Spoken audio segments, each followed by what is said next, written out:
2020 lager and cider, wasn't it? Hello, That's snake bite, wasn't it? Welcome That to the was stream. snake bite, yeah. Snake bite, yeah. They are busy talking about Sorry. alcohol and who got drunk where and how to dispose of sick on a coach. So we're off to a good start. So hello, welcome. You have tuned into this week's fantasy role-playing game using the rule set called Mythras.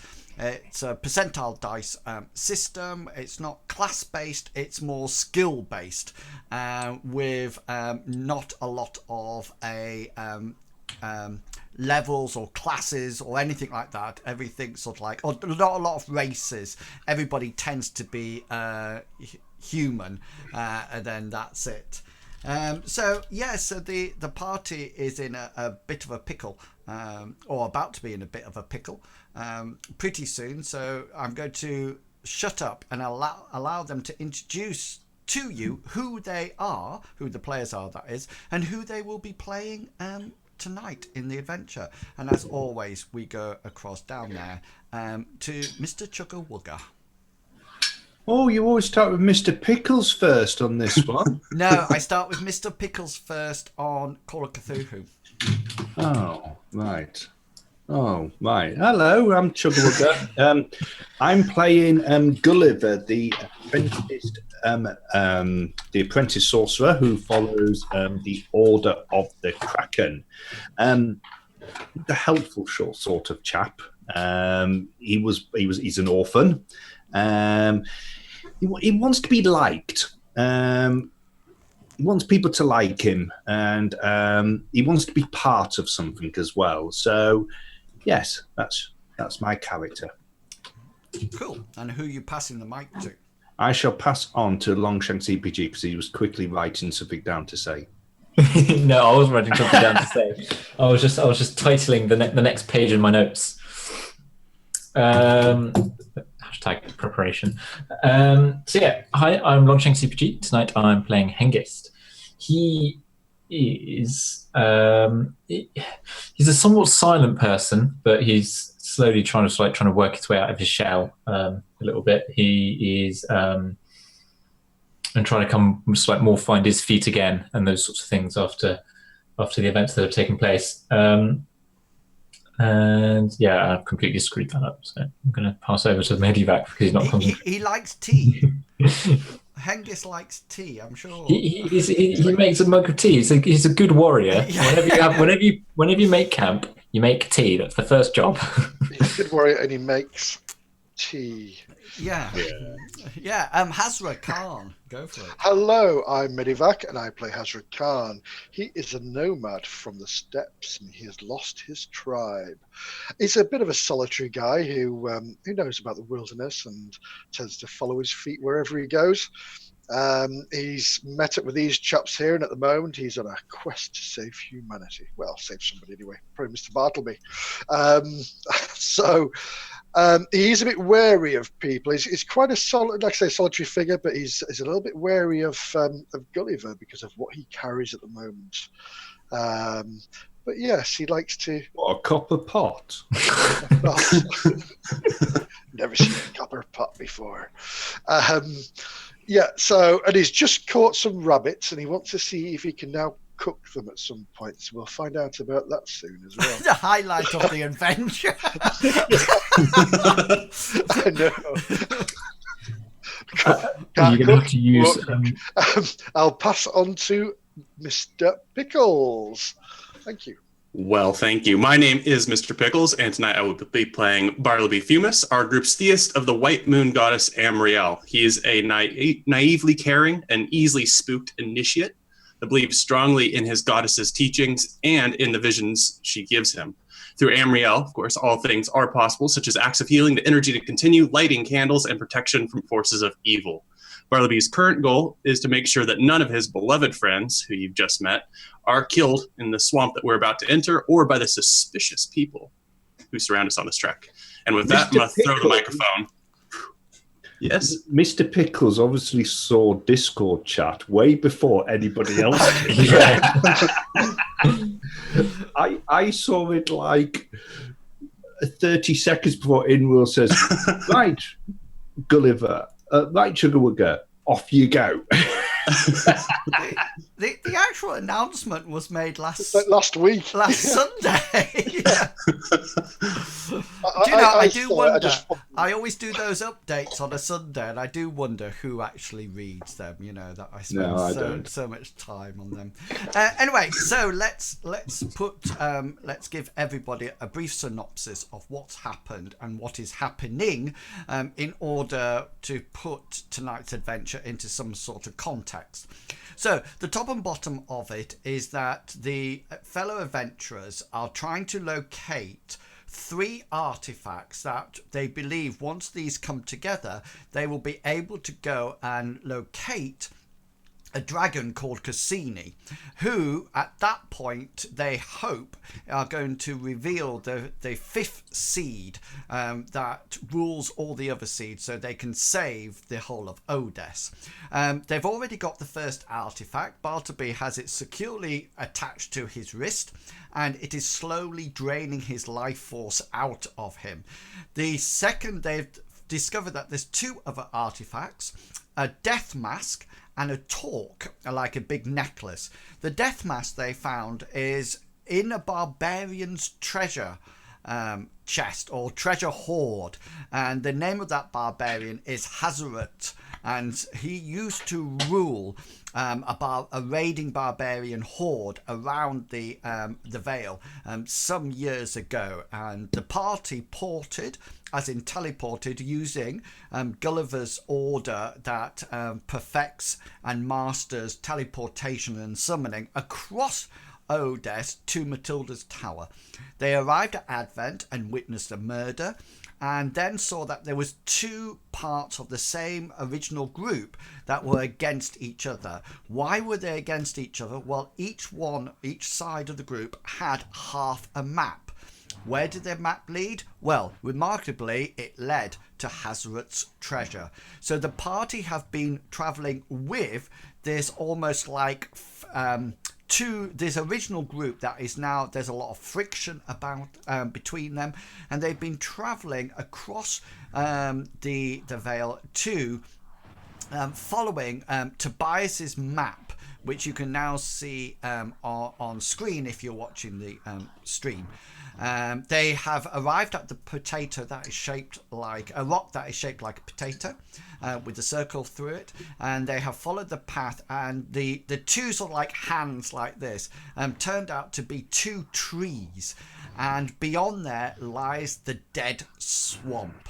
Okay, it looks like there's a path that's going through it, but there is no path that is visible at the moment when they arrived.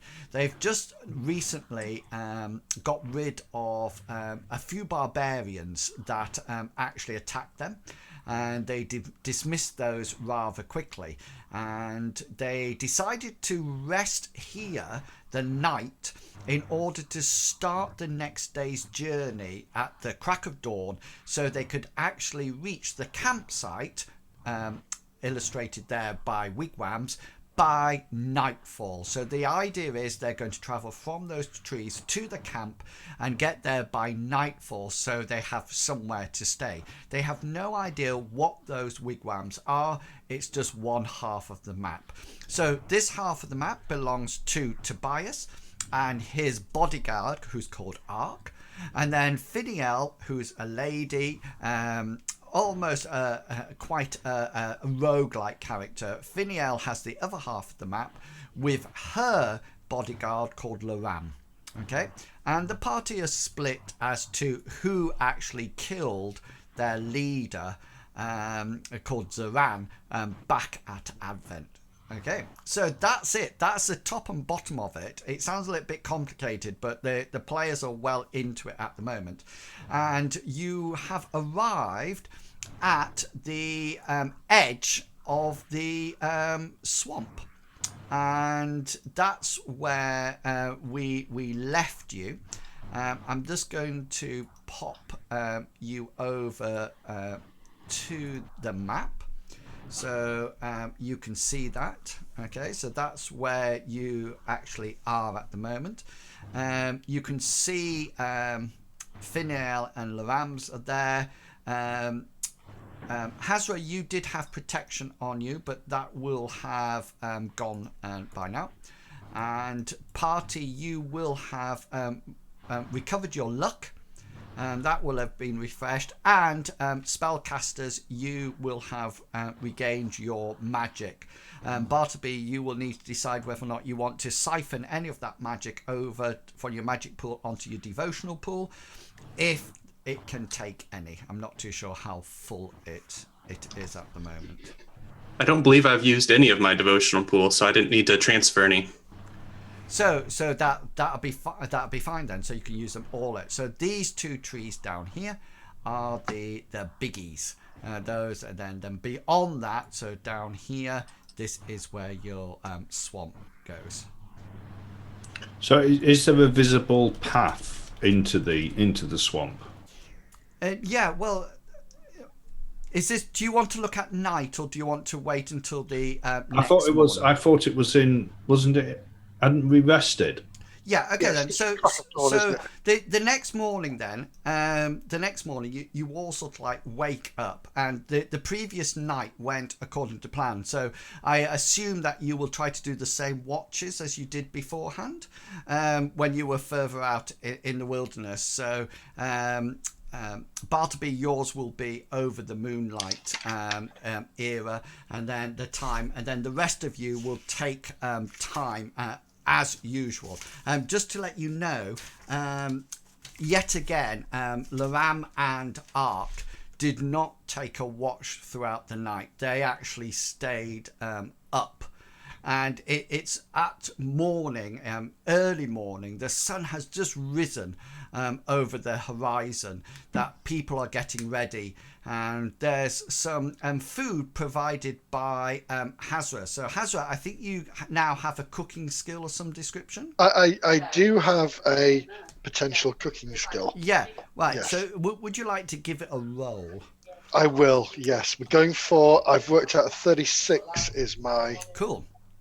So we need to do that, and we need to do D100. There we go. Okay, yeah, so you use... Could I look it, please? To roll again? Yes. Rather than reversing the rolls? Yes. Again, by all means. Is 36 your skill? That's 36 is my skill. Right, on the button. That's not a macro you're using there. No. Yes, Are you using luck to skin a rabbit? so Yep. you actually managed to skin it successfully, and you managed to cook it and also preserve some of it for the rest of the journey. So it's not as if you can eat it all now. You know how to sort of like put it to one side, add some vinegar to it and salt to actually preserve it. So there is time to enjoy some roast rabbit this morning. You probably did that last night and cooked it through the night in the embers of the fire, and so it's nice and ready for this morning. Okay. Gulliver wants to have a look around to see whether or not he can see any sign of the horsemen that attacked us the night previous. Yeah, there doesn't seem to be any sign of anybody around the campsite at all. And comparing notes from the night watches, nobody seems to have seen anything of them at all. If anything, it's been a rather quiet and uneventful night. A lot of you were very much waiting for another attack since some of the barbarians got away, but nobody reports actually seeing them at a distance or anything like that at all. Is the terrain pretty flat? Would climbing one of the trees give us a better view of the surrounding area, or can we see for? You can see almost to the horizon in both areas, both to the north, east, and to the southwest. The only place that you can't actually see to the horizon is to the south east, because beyond the trees you can see that this is where the dead swamp is, and you notice that after a short distance in, there appears to be almost like low-hanging fog or mist. It seems to be almost like shrouding the whole inside of the dead swamp, from about 10 to 20 meters in. The fog or the mist is there, and then that's it. As you get, do you wish to approach the trees or not? Yeah, Gulliver does. He wants to have a look to see. Does the path going into the swamp, does it start exactly between the? Yeah. So make a perception roll. This is for the amount of information you can find out. Yeah. Got a standard.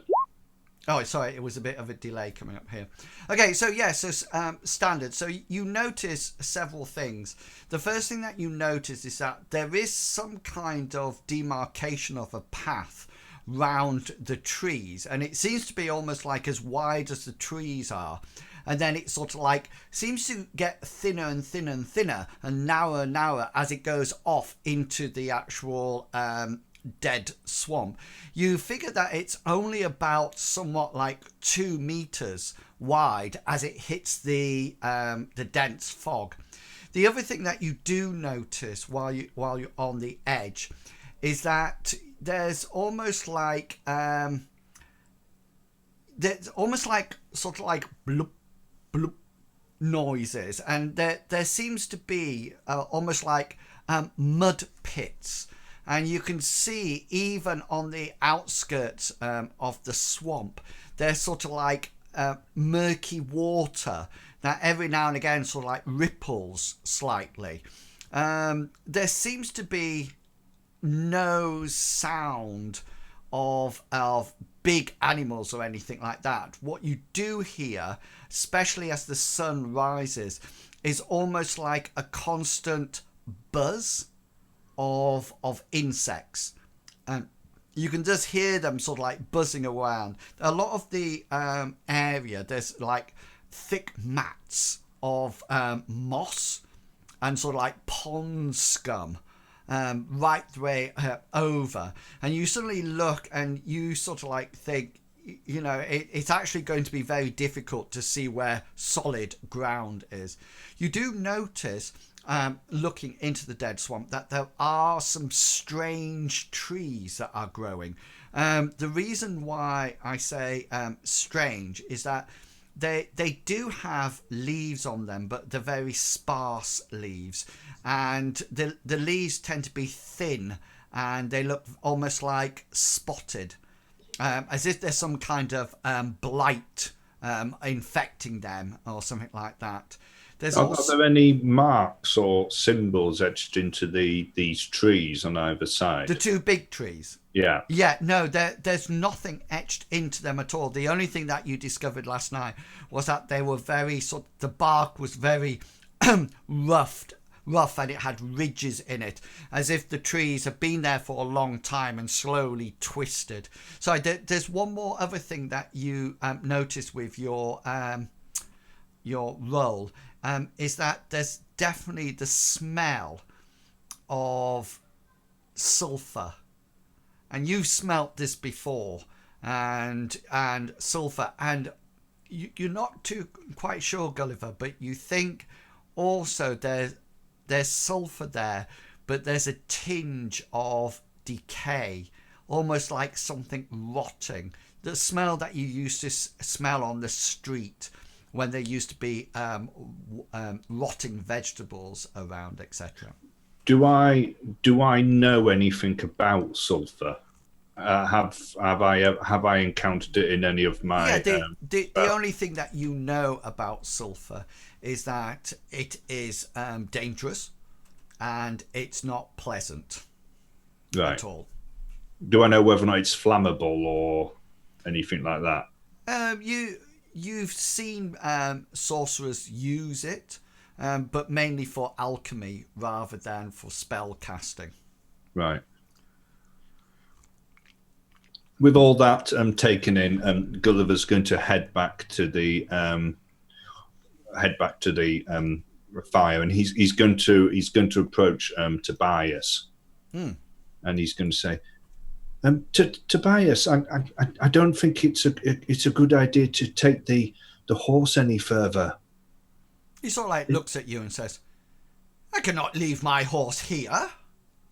But I think you're going to be risking its life by taking it into the swamp. It looks like the path is very narrow, and it looks like there'll be lots of things in there to frighten it and make it bolt. And if it bolts into the swamp, I fear that it's going to sink into a mud hole or just roll an influence roll for me. Nice. He says, so you suggest, Master Gulliver, that I leave it here? If you let it go, the barbarians will probably take it as one of their own and look after her. And I'm sure that once we get to Hessaret's treasure, there'll be more than enough gold for you to buy hundreds and hundreds and hundreds of horses. I think that's all better quality than the one that you already have. I'm quite happy to leave it here, and you can carry my goods that are on it. We can probably share them out between you all, so I'm not getting overburdened myself, because there are very many important things on the horse that we need to carry and progress with. So yes, I see no issue about that. Thank you for your advice, Gulliver. Much appreciated. You are a man of great wisdom and integrity. Gulliver just smiles and then pats a horse on its neck. Yeah, so Tobias starts to unpack his stuff, and he sort of like hands out certain things for you all to sort of like carry. He hands some to Ark, but of course he doesn't hand anything to Finiel or Laram at all, but he sort of like hands it out to everybody else, and you all have some of Tobias's adventuring gear, whether or not that be fresh clothes or pots or pans. If you remember earlier on when he sat down for his meal, it was quite, shall we say, extravagant. So yeah, and he sort of like hands it out, so everybody's got some. And even looking back, you all sort of like look around and sort of like feel the weight of your own backpack on your shoulders, but suddenly probably suspect that Tobias is not as heavy as yours. Ark and Laram are perfecting their weapons and making sure. And Tobias turns to you, Gulliver, and says, shall I let it go free, or shall I attach it to the tree? We did frighten the barbarians away. That there is a chance that they might not come back. I would probably let. Does it look like a female horse? It can be, yeah. I would probably let her go free. Then she's free to she's free to roam and eat the grass. She probably wouldn't go near the swamp because of the smell and the noises. So okay, I will once we enter the place, then I will let her go, and hopefully she will be able to either find her way home or find safety in this godforsaken place. Horses are very intelligent. They sometimes do go home. Ark sort of like catches everybody's attention, and he sort of like mumbles something to Tobias. And Tobias turns to Ark and says, yes, I am in agreement, Ark. And he turns to the rest of the group and says, I think we should make haste. We would like to get to the campsite by nightfall, if at all possible. Who knows what lurks in this dead swamp, and I would definitely prefer to be at the campsite as marked on my side of the map and demonstrate the safety that will be provided for us. You hear from when Gulliver looked at the looked at the path going through into the swamp. Is it single file, two abreast? Yeah, well, like I said, it starts off quite wide, but then at the end of it, the end of the path you saw was only like 2 meters wide. So two by two. You figure if it continues down on a diagonal, like almost like a triangular or funnel shape, you would suspect that it would either get to the point that the path disappears altogether, or it becomes very narrow. Okay. Before we sorry, go ahead. No, go for it. I was going to say, before we travel, Bartleby would like to go around to each of the team members, not including Finiel, Laram, Ark, and Tobias, and pray for their protection over the course of this travel. I was hoping to use several minutes with each of them, during breakfast moments. So minutes rather than hours. Yeah. Correct. Yeah. And I wanted to cast this. Yeah. So that will be an easy roll. All right. And would you like me to just say who I'm going for with each roll? Yes, please. Yeah, and then we can mark them on. Let's start with Hessaret, because you were cooking breakfast. Yeah, Hessaret, you've now got protection on you. We'll go with Hengist, because Gulliver's standing at the trees. And with Gulliver coming back from the trees and giving some advice, I'm going to step in. Just to let you know, guys, I think roll 20 is a bit slow for me, because I'm not getting the dice. You're almost like telling me the dice rolls before I actually see them, which is not a problem. Oh, I just that's why I couldn't see the second roll and until almost like you had gone on to the next one. Yeah, so that's not a problem. Are you putting it on yourself? I'm not. No. Okay then. So I think everybody who should have protection on them has now got them on. So I will move the fire. And, how long does it last? And the horse. And so sorry, Hazel, are you saying something? I say, how long does it last? It will last until something else happens. So all spells last to an end of a scenario. So say, for example, unless something else stops it or dispels it, it will stop when you get to the camp. But if you have a battle, then it will stop at the end of the battle. Wonderful. Yeah. And so forth and so on. Thanks. Yeah. So would you like... Hessaret, can you make me a survival roll, please? I certainly can.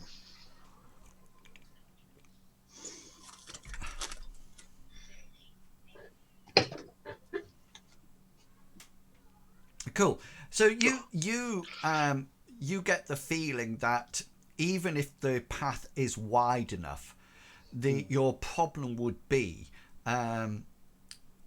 what is on either side of the path. So it's not saying that it would be solid ground on the path, and in which case you figure it's probably a better strategy at this point to walk single file. Definitely. Well, I was going to say my theory was to go first using my spear to prod. Okay, so if you're going to do that, that basically that will take a lot longer to get to the campsite if that's what you would like to do, because basically you're going to be dabbing in the thing and then moving on and then dabbing and moving on, so it will slow everything down. Okay, well, I was hoping it'd be like a blind man can walk at ordinary speed by just tapping in front to see what's there. I was going to be just pushing. I think the difference would be if, say for example, it was water. There might be solid ground underneath, but if you're just tapping, you might actually not feel the solid ground, or so we need to put a decent amount of So you can sort of like arrange yourselves now. Hazra, I'm going to put you here because you will be going first. Therefore, Ark is quite happy to go behind you with Tobias. So what about the rest? If the rest of you sort of like file in and tell Finiel and Laram. Laram will go behind Finiel no matter what. So do you want them both at the back? Yeah. No. If that's the case. You want them like that? Have you finished moving yours, Longshanks? Yeah. Yeah. Yeah. Yeah. Yeah, so that would be your agreed marching order. Okay, Hessaret, does anybody want to cast anything or do anything else before you head off into the swamp? Yeah, I guess it's light enough so we don't need torches to see where we're going. So No, the only issue will be that once you hit the mist, your visibility will be severely reduced. what I'm going to suggest as well is maybe taking my rope out of my backpack and looping it together. Yeah, Ark sort of like mutters something to Tobias, and Tobias sort of like says to you, I think the only problem about that is that, doesn't that mean if one of us goes, everyone will go? Yes, but on the other side, if one of us go, everybody can pull that person back. Yes, I was just wondering if we got attacked. Maybe Do we if all we have to fight in coordination? well, maybe if we hold the rope then rather than wrap it around your arm and then just walk like that. Oh, I see. We're tying a piece of rope around you and then everybody's holding it on with one hand. Well, I like to feel safe. Maybe But we I'm can sure if I fall, you will pull me back. Maybe we can tie the rope around you and Ark can hold it behind you. I was just thinking that I have enough to worry about. Trying to prevent my clothes getting dirty, let alone holding onto a rope. The more important thing is life. If you get lost in the fog, what are you going to do without any way to find out where we are? I will retrace our steps backwards. How would you do that? I will turn round and follow Gulliver. Would you know which way is backwards? I would presume Gulliver does. Gulliver might not be there. Well, it's completely up to you, wild man of the steppes. What do you wish us to do? It seems a safe thing to have the rope and hold the rope, and at least it gives us an idea of direction together. Okay then, so from front to back is about 16 meters. So how much rope do you have? I'm muted. I have 10 meters, so it's not going to reach, is it? But I would have to drop the rope to cast a spell. If we were to get attacked, I would have to drop it to cast a spell anyway. I would like to think that if we were attacked, we'd all be stood stationary, so we didn't, together, so we wouldn't wander off. So the rope's tied around your middle, Hessaret, yeah? Mm-hmm. And then it's passed by. So how much rope have we got? I've got 10 meters, but I'm going to lose a meter by tying it up, or half a meter. So it will actually come down roughly from the middle of you to the middle of Bartleby is about 8 meters. Mm-hmm. So that's Bartleby. You will have the end of the rope. You will. I feel a lot safer with that. Yeah. You sort of like pass it back. Ark sort of like grunts and takes hold of it. Tobias doesn't even bother with it. Gulliver, are you holding on to the rope? I mean, he'll hold on. He'll hold on to it. Yeah. Yeah, and then Bartleby, you've got the end of it. Bartleby, can you just make a perception roll for me, please? I would love to. This is some fine-looking rope. Yeah, you do hear almost like a snigger from Finiel behind you, and you sort of like look around, and she goes, "Nothing, absolutely nothing." Like this, as you've got hold of your bit of rope. What's wrong with my rope, Finiel?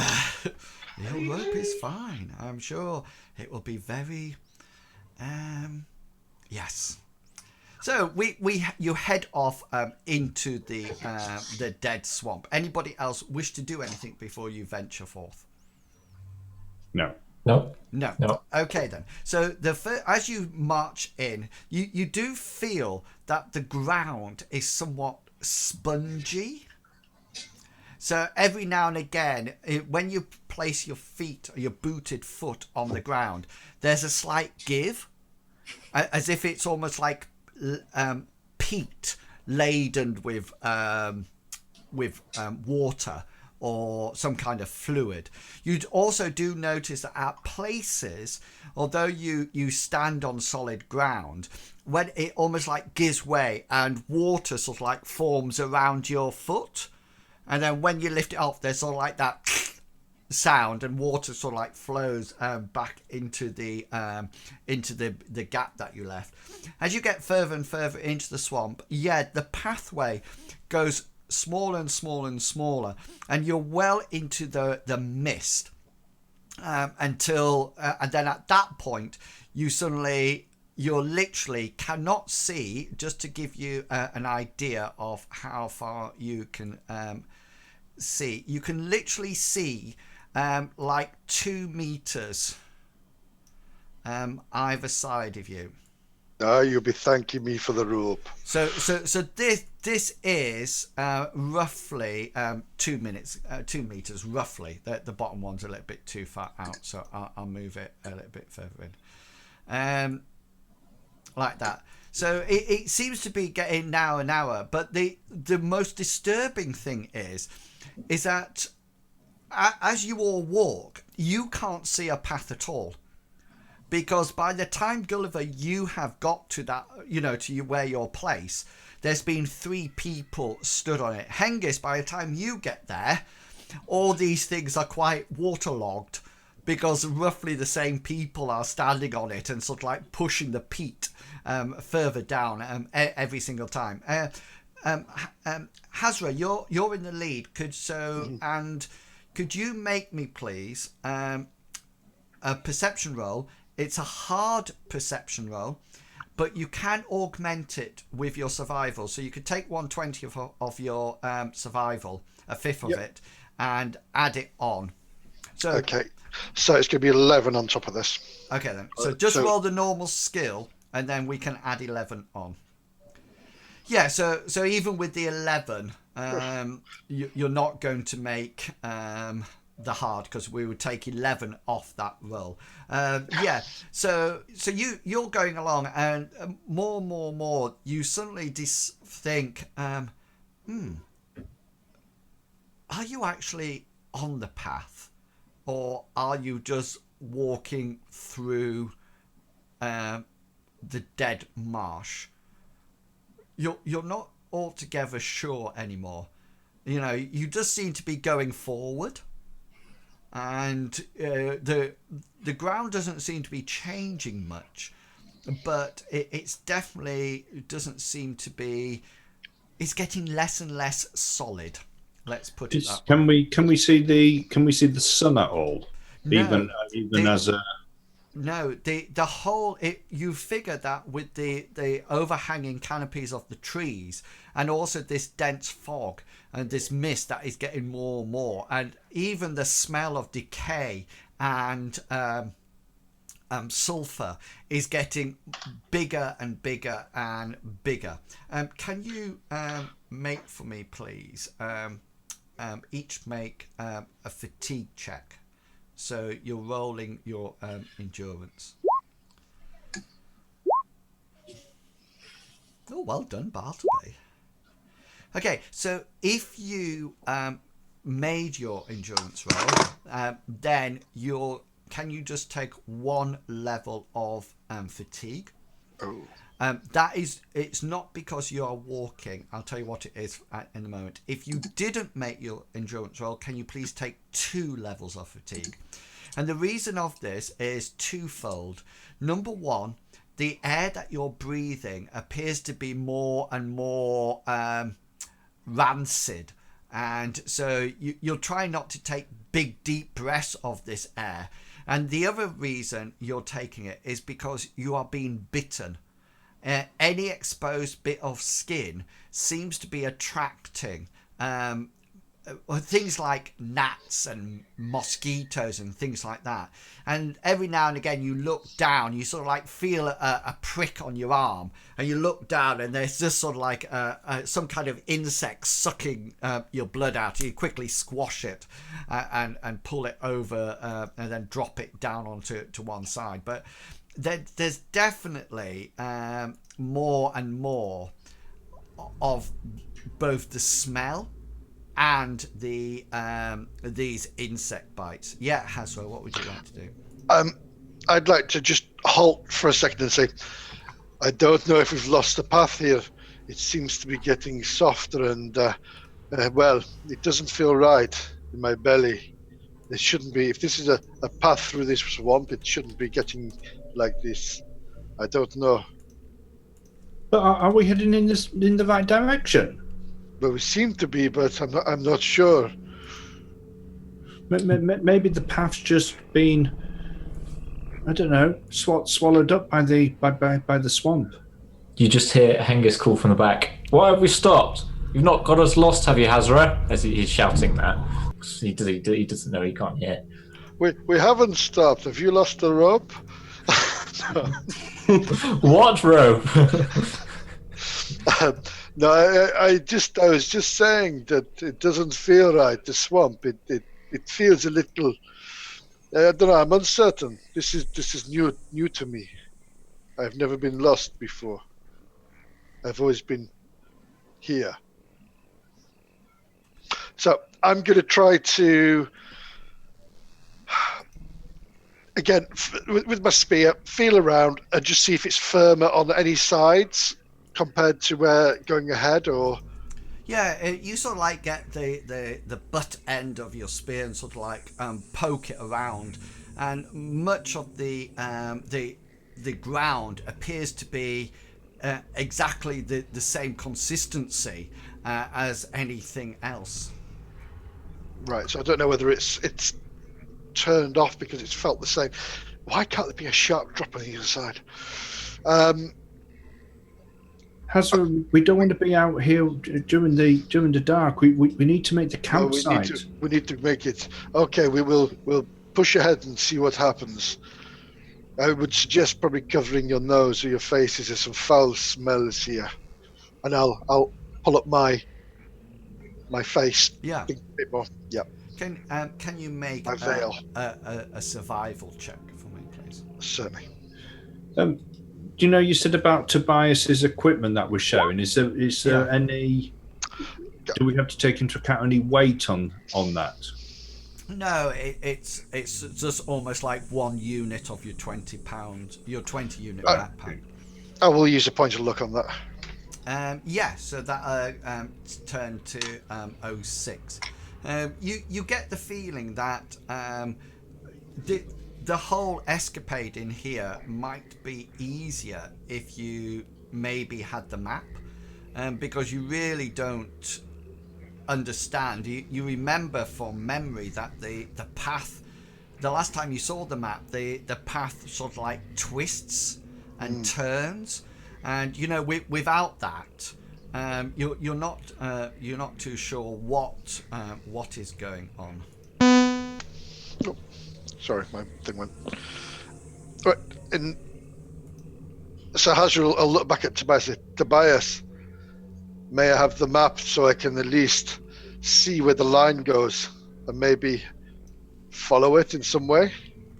He looks at you and says, "No." Well, show me the map. I need to know whether it goes left, it goes right, or straight ahead. You show me. Do you know I the don't way? know how to.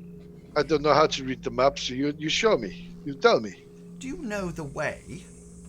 I assume that when you went to the front of the party and handed down the rope now, by the way, in between Hessaret and you, Gulliver, has been dropped, and so it's been in the water, and he sort of like picks it up with like his finger and his thumb and says, "When you gave us this rope," and sort of like lets it go and goes flop down into the water, and we thought you knew the way.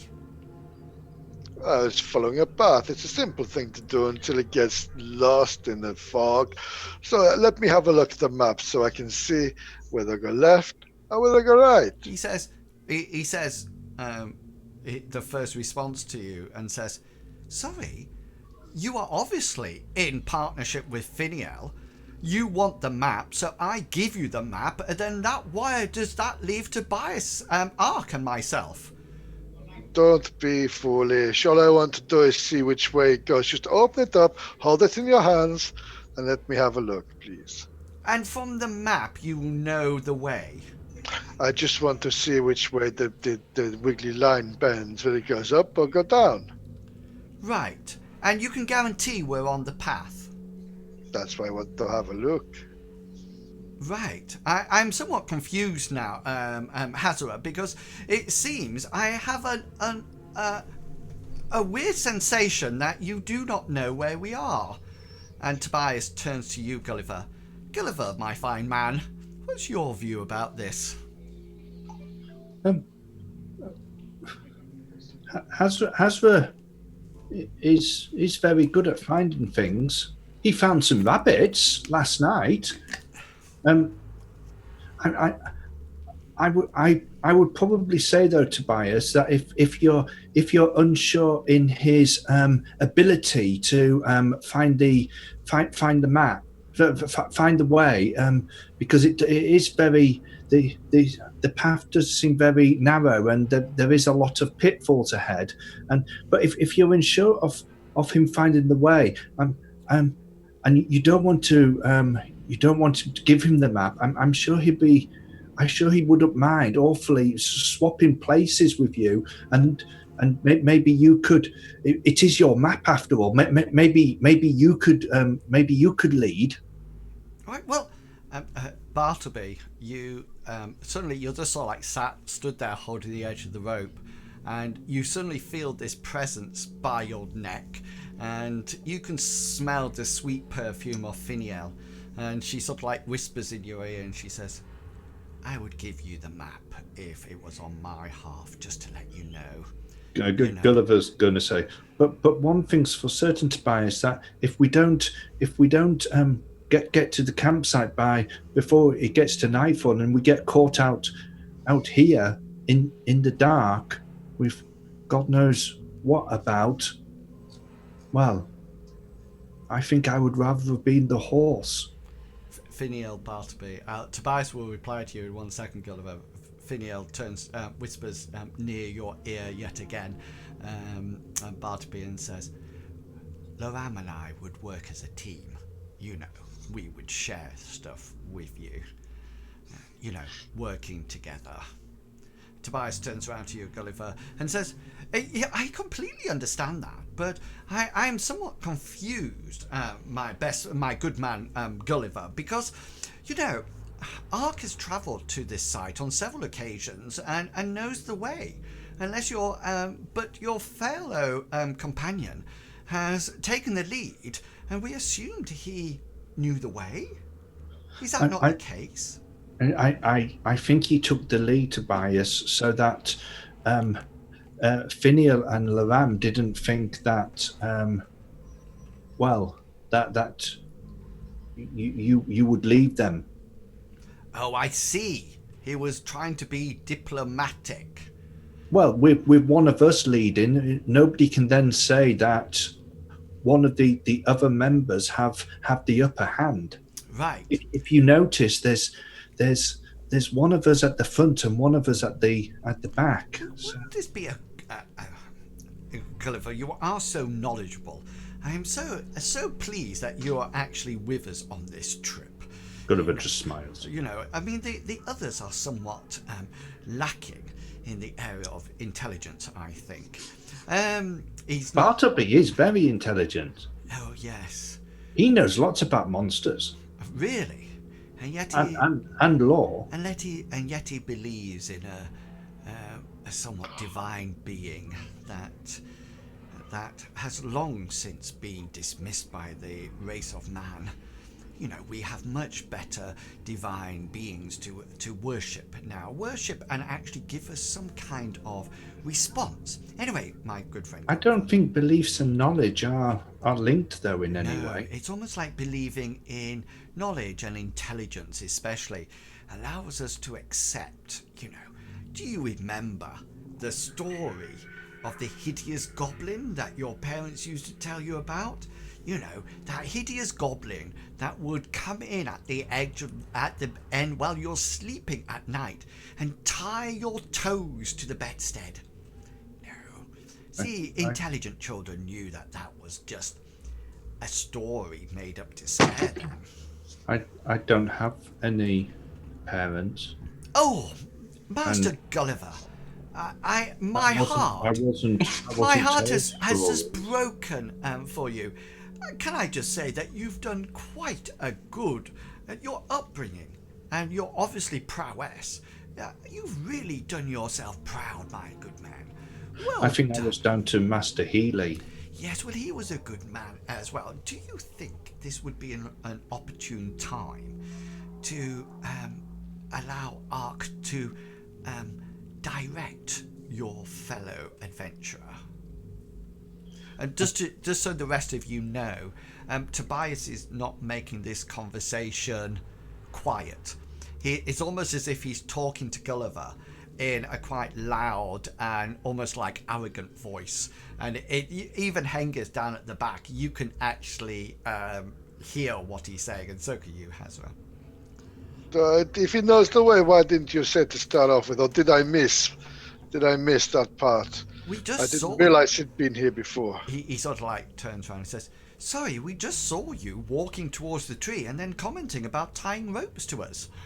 Well, Tobias, how far has Ark been?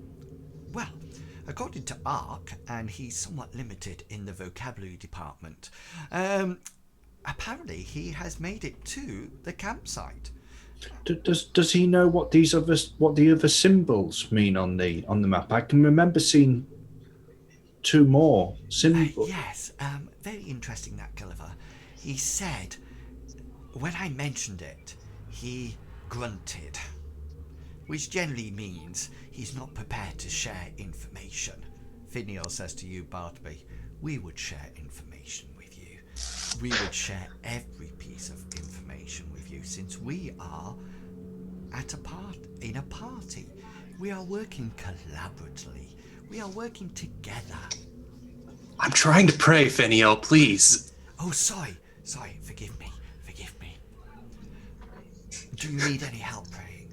Loram turns round to you, Hengist, and sort of like stretches out like this and pulls his arms and then turns round and grabs them like this and pushes them down. Angus, And just smiles at you. Angus just gives him a friendly nod and then just like casually leans his left hand on the hilt of his sword.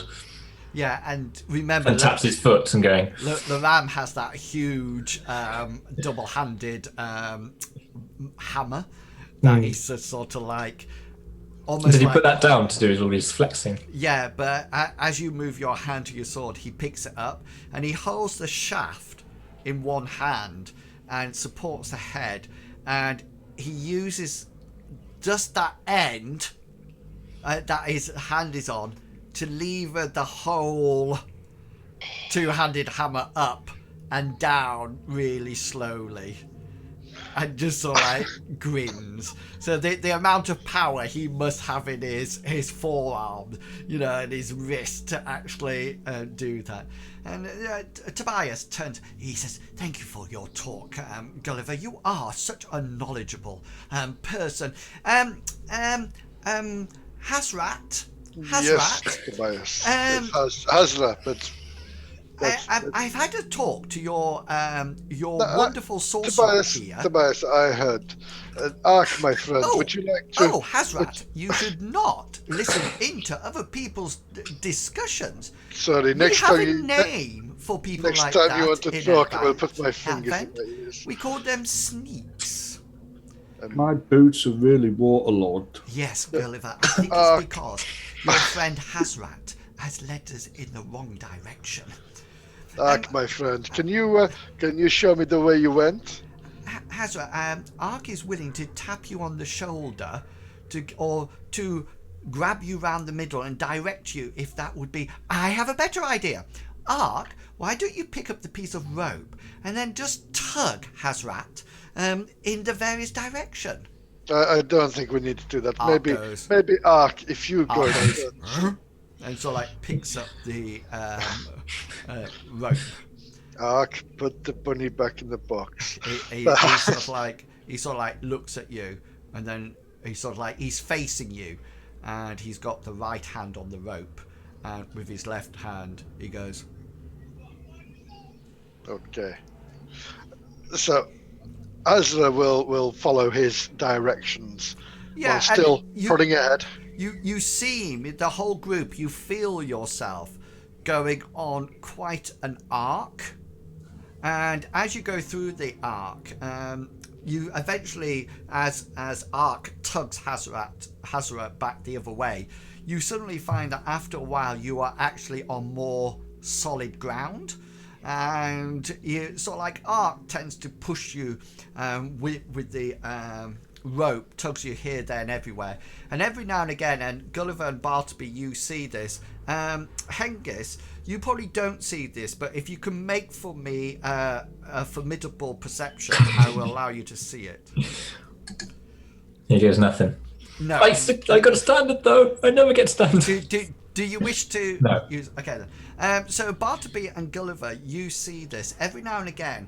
Ark seems to be pointing out things to the side of the path that you think you're now on. Sometimes it's a small mound. Sometimes it seems to be a tree that has a broken branch or something like that. And he does appear that he's actually navigating his way through. Both of you, you can probably make an insight roll of both Gulliver and Bartleby. No. Yeah, Not at all. No. Does anybody want to look? No. No. No. Okay, so he seems to be pointing these out, but he seems to know the way, but you're not too sure. You don't know whether or not he's maybe been this way before, or whether or not he's following maybe a list of clues that you're not privy to at the moment. You both sort of like, you think there was, because you're trying to remember, you don't think there was anything like this on the original map that you've seen at all. Okay, so during the journey, Gulliver wants to do two things. First of all, as we're walking, he wants to sort of like turn back and say to Bartleby, he wants to say, Bartleby, what kind of monsters live in swamps? It's a very good question. Inwills, would I be able to roll to Yes. regale him with some stories? Yeah, by all means. I wanna always bring it back to goblins, though. Yeah, so you tell Gulliver that, the swamp is not a very pleasant place due to its darkness and its decaying and its festering.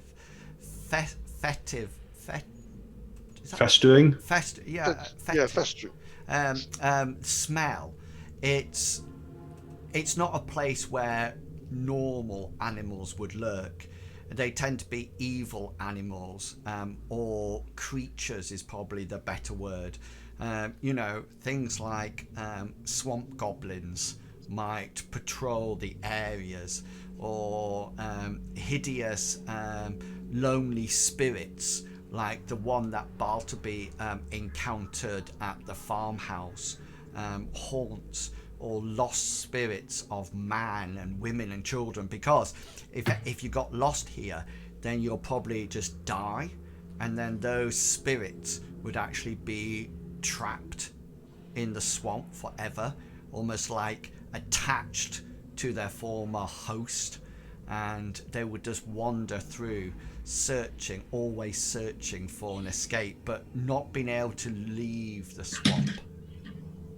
And once after he's talked to Bartleby about the monsters in the swamp, he then wants to start to strike up a conversation with Tobias, almost like starting to ask, how long has he been a merchant, and he wants to try to find out a bit about Tobias's background, and also how he met Ark. So sort of like start off by saying, Tobias, how long have you been a merchant? and then from there he wants to go through and ask him, what he's dealt with, where did he meet Ark, how long had he known Zoran.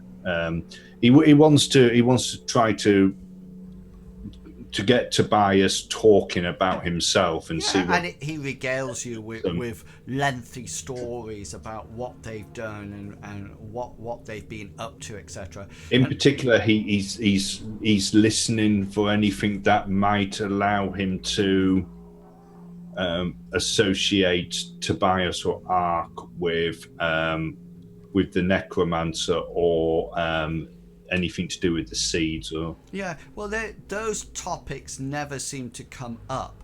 But roll an insight roll. Yeah, they don't seem to be connected at all. He doesn't seem to mention anything about the seed or anything about necromancer. But you do get, on your hard insight roll, you do get this feeling that he did used to work for somebody else. Now, it might be that person was Zorand, or it might be somebody else. When he sort of like gets to that part of the story that he's regaling you with, he almost like cuts it short and heads back off in another direction. And he mentioned the words "the boss," and you sort of like took an interest in that, and then he suddenly almost like realized what he had said and changed the topic altogether. Did he say how long he's known Ark for? Or many years. There is never one point that he gives a specific time. He uses phrases like, "Oh, we've been together for many years," and if you sort of like ask him, how many years is a many? He just says, "Oh, far too a lot longer than many." But the way that they talk, does it sound like there's more friends, or does it definitely sound that Ark is almost like hired by Tobias? Yeah, okay. You need to make if you want to start to direct the questioning round, then you're going to need make some role to. Can I try to influence the conversation? Yeah. Okay, then you can roll that. Got a. No, and he says, "Do you wish to look it at all?" Oh my god, okay, 41. Yes, I am. Okay. Roll I'm again. going to re-roll it.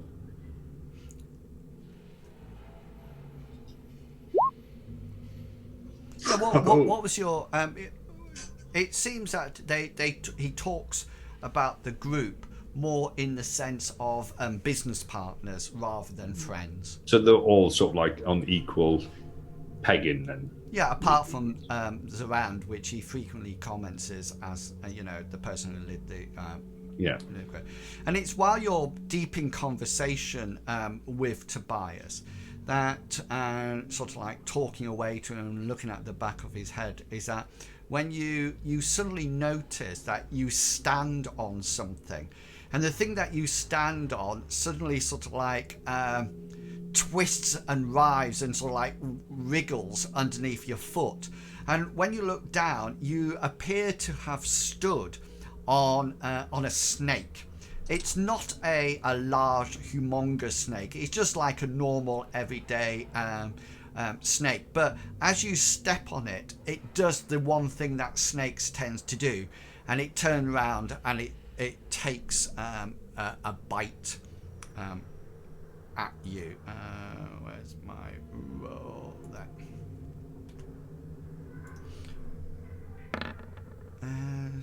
Yeah, so it hits you. It's sort of like you stand on it. It goes. Oh, it turns around and goes, Chung! And attaches in your. How bad was your roll? It was a 44. Right. Okay. Do you wish me? Are you using another point of luck to roll for me to re-roll it?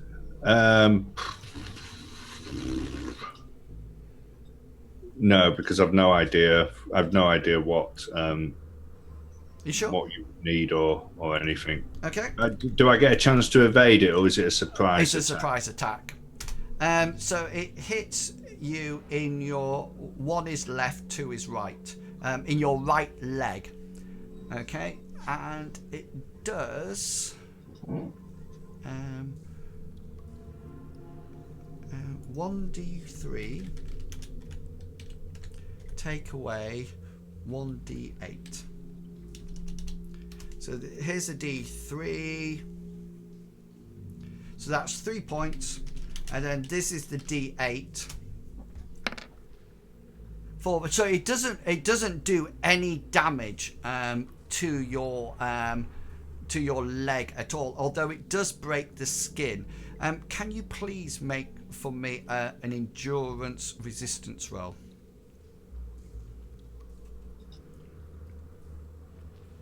Yeah, okay then. So it sort of like whacks out. Do you have any armor on your leg?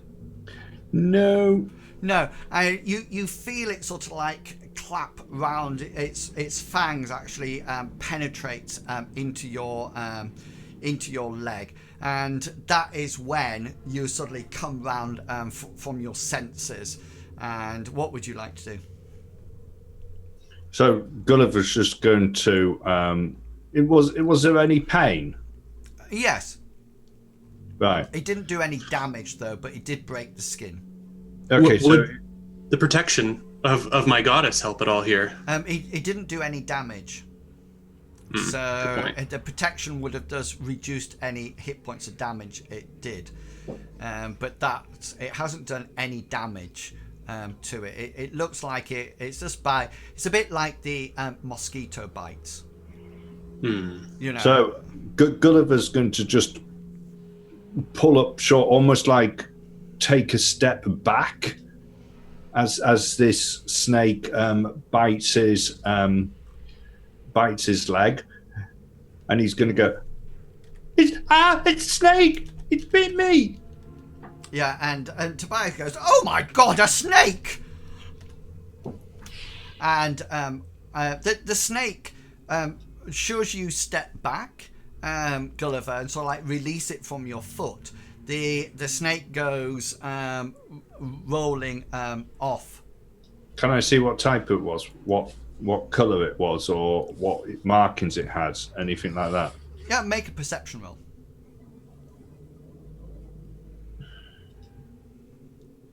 Yeah, it seemed to be almost like brown. The same sort of like colour of the swamp. It was incredibly camouflaged. And how long was it approximately? Snake length. Right. Do you want it? No. It was just a bit more to put into it. So Gulliver go, it's bit me. It was brown and snake length.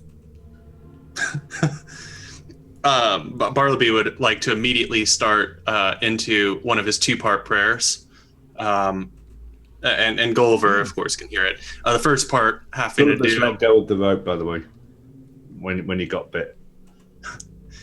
Yes, Bartleby. Yeah. The first part is for Amriel to clear my head, because if she doesn't, Gulliver will be dead. And what I'm doing there is I'm casting this upon myself with the first roll, if I may. Yeah, that's absolutely and yeah, you do that really well. Oh, man. So that will reduce your fatigue level. Excellent. And that will actually stay on you now. All right. Is that critical? No, because it's a hard roll because he's fatigued. Right. And after I've cast that and changed my fatigue so I don't embarrass myself, I'll get onto the main part of this prayer. Nice one. Because this prayer is requiring that I hold Gulliver's shoulders very steadily as I attempt to cast this. Yeah, cool. I'm exhorting my goddess to say, "Begone, poison of the snake, brown and snake length." Yeah, tell me how it manifests itself. I'm just gripping his shoulders, and anybody who looks can see that Gulliver's shoulders and possibly even his eyes are beginning to glow with the glory of natural moonlight. I would think since there's a lot of fog around us, it might reflect a little bit of the light. Because I know when you're like driving and you have your headlights on, it reflects and can make the fog look brighter. Yeah, nice one. And then as I finish the prayer, I just release and kind of push Gulliver forward a little bit. Yeah, and you do feel as the essence, the power of Amriel sort of like flows through Gulliver. You do feel inside him, especially in his leg, that almost like darkness essence that would probably be the poison. And you sort of like almost like flush it out of the wound by using Amriel's power, you know, within the body to sort of like push it to the outside, so the wound sort of like opens, and this sort of like poison sort of like emanates from the two fang marks. During the casting, all the Gulliver's going to go saying is, "Am I going to die? Am I going to die?" Yeah. So Bartleby, your spell goes off, and don't forget to reduce your devotion pool, and it sort of like flushes the poison out. And to Tobias, at one point he sort of like looks round to you, and for the first time, Bartleby, you almost see that he's somewhat impressed. You know, you've obviously made him think, you know, maybe your goddess is a little bit more powerful, because of course their gods and goddesses in their goddesses and goddesses of man are very much connected to things like crafting or wealth or things like that. And although some of them do, some of the theses do possess healing powers, they're not likely to use them a great amount. They would probably resort to medicine or first aid rolls to things. So he just sort of like seems a little bit more impressed by you. You roll an insight. All right. I'd like to look as smug as possible. A big old smirk. Insight. Yeah, and you don't think he's lying about it. He's definitely is somewhat impressed. When you do stuff like that, Mr. Pickles, can you do it like the guy out of Shawshank Redemption? Not Shawshank Redemption, the Green Mile.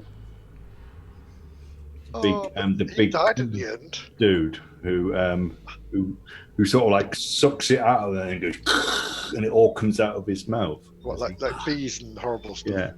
Oh. I've never seen that. I don't think that would be. I think Amriel's power is more of a flushing rather than absorbing it into yourself and cascading it out. I think it's more of a flow of cleansing. Yes. Yeah, nice one. Yeah. In my head, when Pickles was describing it, I had it that he was pushing it out, so I thought it was going to pour out of the snake bite. It's like he's bleeding out of the snake bites, then all of a sudden the venom it goes clear if the venom comes out or something. Yeah, very much so. And it is. To be fair, when Mr. Pickles described it, I thought it was more like, there is another. You have a sister. Oh yes, fantastic film. Okay, so Gulliver, your leg seems to be. It seems to, even the pain from the venomous snake bite has actually sort of like gone altogether. But Tobias does comment and sort of like says, I think we better be a little bit more wary if these foul creatures, and as he's saying that, he's sort of like looking around his feet, just in case these foul creatures come near us. And then with that danger out the way, you progress further through the swamp. Tobias and Ark are quite keen to not to pause for lunch or anything like that. They said it's much better just to eat on the way, maybe get something out your pack and chew on it rather than making camp. Yeah, Hessaret. Hessaret will pass little bits of rabbit back and say, have some of this I prepared earlier. pass it back. Yeah, and sort Share of it. like people sort of like take that up and sort of like eat it. Finiel tears a piece in half, and then gives half of it to Laram, who eats half, eats it, and then she eats her half, and then Laram does the same with his. He tears it in half, he eats his half, and then gives it to Finiel to eat. And Gulliver's just walking along, just looking at his feet. He's almost all of his perception at the moment is watching on what he stands on. Yeah, cool. And he's just using the fact that whilst he's looking down, he can probably see the back of Tobias, so that he knows which way he's going. Yeah, and Bartleby, while Gulliver's looking down and sort of like marching along, Bartleby, you do notice that Tobias watched this exchange between Laram and Finiel, and he's just sort of like, he almost like tuts and sort of like shakes his head, as in some kinds of disbelief that they would be so stupid to do something like that. And as your walk continues, all of a sudden, Hessaret, you feel a sharp tug on the rope, and which almost like pulls you up short. And you sort of like look round to Ark, and he points out in this direction. And can you just make a perception roll for me? You will see it. The difficulty is how much information you get from it. Instant. What is it, Ark? And I'll go and look. And hard. Yeah, fantastic. So let me I'm just getting the description up. There we go. Here we go. So what you see is almost like it's almost humanoid. It stands about the height of a human, but it seems to be you're not too sure about this, and it's only while you watch it that you suddenly realise what's happening. Because at one point it looks like it's got like arms and a body. It never seems to look like it's got legs. And then it looks like the arms are disappeared and it goes incredibly thin. And then all of a sudden the arms reappear. And you suddenly realise that the reason it looks like this is that it's almost like pacing backwards and forwards, almost like in a cylindrical or an oval route, and you see it as it turns sideways onto you. That's the thin part. You also notice that it's made of what you think from your hard roll. It almost looks like it's made out of the swamp. You can see sort of like bits of the same sort of like moss on it, and bits.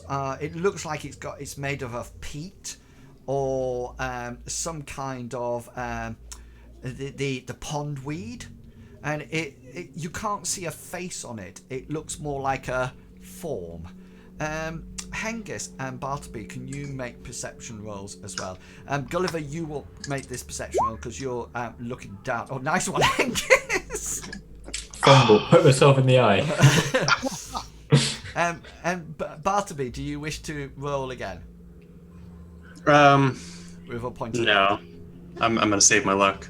Okay then. So you sort of like looking around thinking what's happened, and Finiel sort of like taps you on your shoulder, and you sort of like look over as if to say what, and as you look over you see her pointing, like almost like prodding into the mist, and when you look over in this direction you see one of these forms in the mist.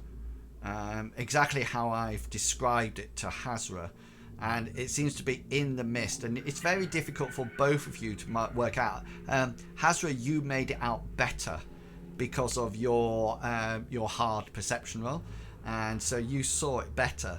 But even then, as you both watch these things, they seem to almost like disappear and then reappear somewhere else.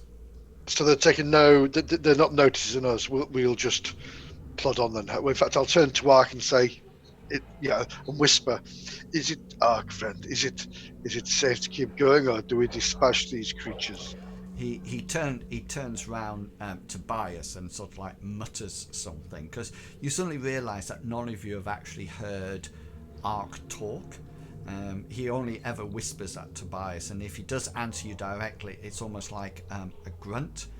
And Tobias sort of like turns round. And Bartleby, do you just want to make a monster lore check for me? Absolutely. Pow. Okay, Tobias starts to talk about these things, and he calls them swamp devils. And Bartleby, you do have some recollection of stories about swamp devils, and Tobias sort of like communicates it to you all, and he says, "They are swamp devils. They are part of the swamp." And his voice is actually getting quieter and quieter, as if he doesn't want he doesn't want them to hear. And he sort of like says, "They are part of the swamp. They are, how can one put it? Not completely living." Are we all aware of these now? Yeah, now that Tobias has stopped everybody, Hessaret stopped everyone, people can sort of like see them now. And you notice that there's not just one on either side. Well, there might just be one on either side, but you keep noticing that it disappears and appears somewhere else as he makes his starts to talk. Gulliver's going to say, "Why are they moving like that?" And Tobias just sort of like carries on his speech that he was making, and he says, "So they are somewhat, they are part of the swamp. They are not living, and yet they are not dead. They are almost seen as the essence of the swamp, and they tend to have very strict areas, almost like zones or areas of habitation where they patrol, and that is why you see them moving. They're patrolling their area, a bit like cliff birds when they want to make sure that their nest is nice and safe and defined." He says, "I came across one once with Ark, and no matter how hard we tried to fight it, we could not harm it. Our weapons just went straight through it, as if only magical weapons or magic itself could damage it. It was somewhat worrying, and luckily for us, at that moment, the sun rose, and it seemed to almost like make them fade away into existence. Mind you, it wasn't a swamp like this one. It didn't have this forsaken mist around it. It was more open, but obviously not as deadly. And just so you know, they are rumoured to be the souls of the people who are lost in the swamp, those who cannot escape.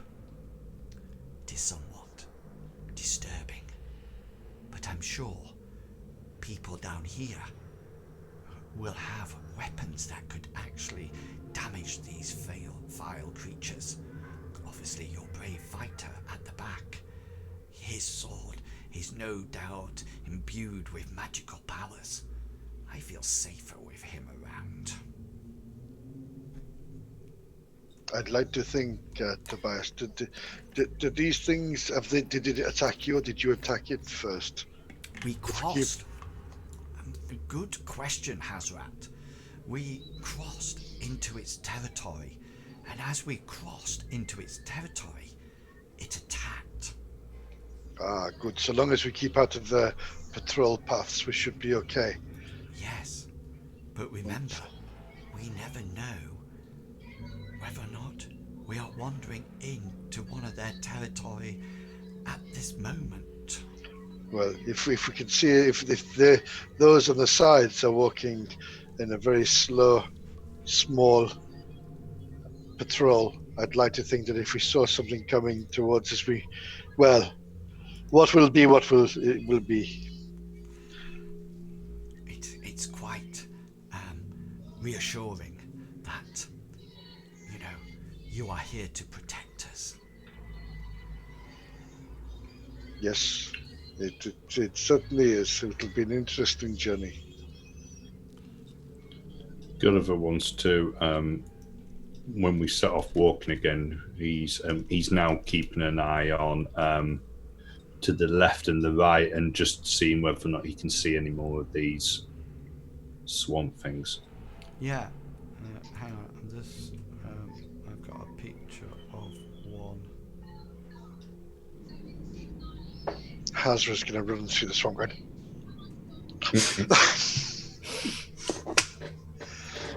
I'm just waiting for Emerald to say, roll your sanity roll. So you can probably see one now, off the one that Phinia and Laram saw, lurking there and just patrolling backwards and forwards. A swamp goblin. Yes, Bartleby, could be one of your swamp goblins that you were telling the party about earlier on. Undoubtedly. And if you listen to it quietly, you hear it go through the water going, goblin, goblin, goblin. Okay, so as you progress, you seem to see more and more of these swamp devils, as Tobias has sort of like mentioned. And you continue walking, and you suddenly notice, and you don't notice it at first, but it becomes more and more apparent that the gap between the sides of the mist are suddenly a lot closer to you, almost too close, and you can now sort of like feel the dampness almost like clinging to your armor and to your clothes, and the actual atmosphere within the area, the swamp, is becoming more and more oppressive as you move through it, and the frequency of these swamp devils appears to get more and more frequent, and it seems to be coming almost like sometimes they sort of like appear that close to the path, so one will appear that way and then one will appear on the opposite side, and just like it's coming to the path and turning back into the swamp, and you feel that you've been walking for a huge amount of time, and you've sort of like lost track of time and what time it could be. And then what you notice, Hazra, you'll see it first, that above, in front of you, appears to be something quite unusual. The path that you've been wandering along has had nothing on it at all, but you seem to be arriving at a low, rocky rise, as if this is the only piece of solid ground in the whole area. And you also notice that there's withered and twisted trees growing out of the ground around this mound.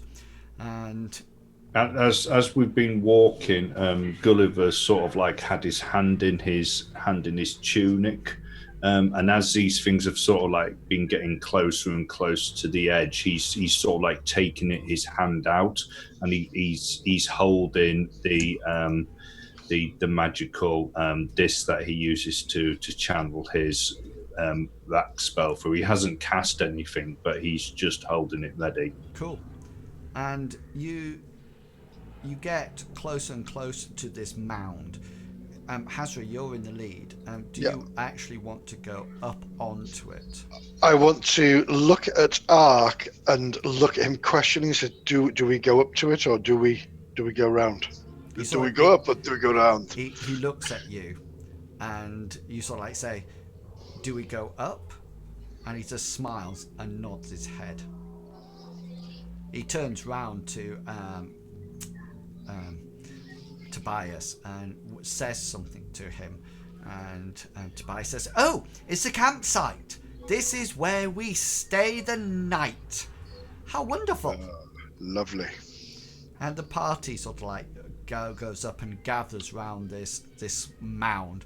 I'll put it on after the break for you, but generally it's a mound that is quite solid. It looks like it's quite solid ground underneath it, which is the first time you've experienced any of this throughout the actual adventure, the journey, sorry. There are some, like I said, some twisted withered trees, and Hessaret, you figured that this would make really good kindling if you want to make a fire out of it. And as you sort of like all get there and take your backpacks off and sort of like settle down, there seems to be, there's a complete lack of vegetation on the mound. There's no sort of like grass or anything like that, but what you do notice is that there's sort of like round stones. They look like they're in the ground, and it's almost like in places it's almost like a cobbling effect. Yeah. Is it like those round stones that are on the skulls on those mounds? Well, I mean, Hessaret, you sort of like bend down and sort of like touch one, and one of them sort of like comes over out. They don't seem to be quite well fitted into it. And as you sort of like bring it up, yeah, it does certainly look like it's a skull that was half buried in the earth. However, once you make this discovery, Hessaret, and you inform the rest of the party, could you all make perception rolls for me? I shouldn't have touched it.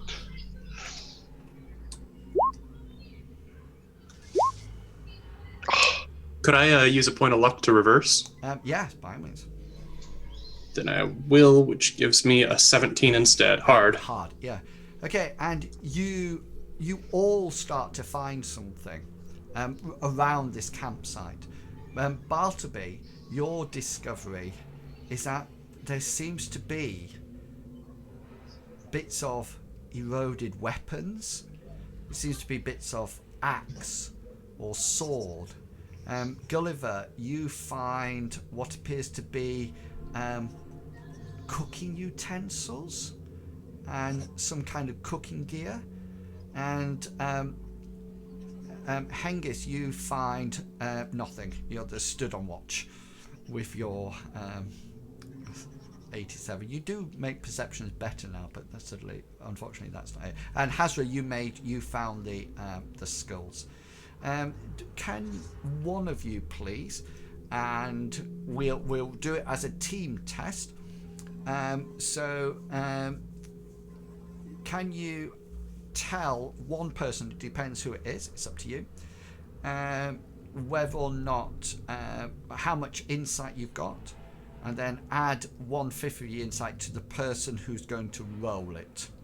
So what we're assuming that you're happening is that you're all talking about it, trying to fit together. So you want to find the person with the highest insight roll. Yes, and give them my 4. Yeah, brilliant. Yes. Yeah. What are you at, Mr. Pickles? Mine's a 38, and 1/5 of that is 7.6. Mine's Hengist is a 40, and 1/5 will be 8. So mine If you want it exactly. No, it rounds up in any case. Okay, thank you. So what have we got in total? You got 8 from Hengist. Yeah, Bartleby, yours was Rounded up 8. 8. 16. 16, and Hessaret, yours is 4. 4. So 20% onto your skill. Right, I'll roll it then.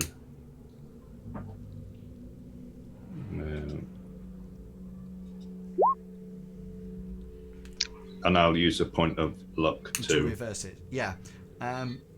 Everybody sort of like talking and holding things up, and including Laram and Finiel and Tobias and Ark. You sort of like bring it all together. And Gulliver, Ignore that. I just clicked it again by mistake. Oh, you should have gone with that, Will.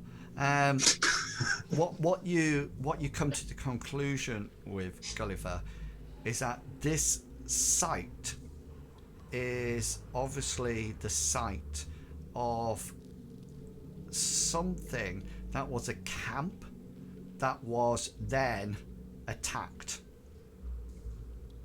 There's things like cooking gear and utensils and tools here. How big is this mound? Yeah, so it's about just so you know, it's about, if you look at your the map where that piece of paper that you're on now, that board, that's about the size of it. Right. Okay. So you can see it's somewhat it's sort of like 25 meters in diameter. So it's not a small area. No. But you figured that there was probably a camp here, and it looks from your insight that the camp got attacked. Gulliver's going to make the others aware of what he thinks. Yeah. Okay, and just before we go for our break, Hessaret, can you just roll your survival skill for me? Certainly.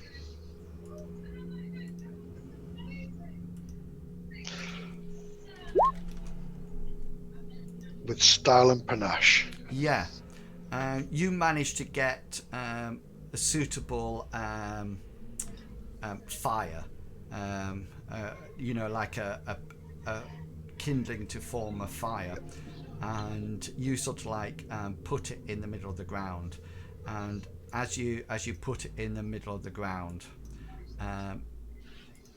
Ark for the first time sort of like looks at you, and in a very low guttural voice looks you straight in the eye, and he says, "I think we might need it tonight."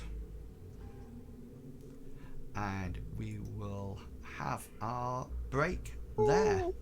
So 10 minutes, guys. If you're watching the stream, thank you very much for coming along. Thank you very much for the hosts. Thank you very much to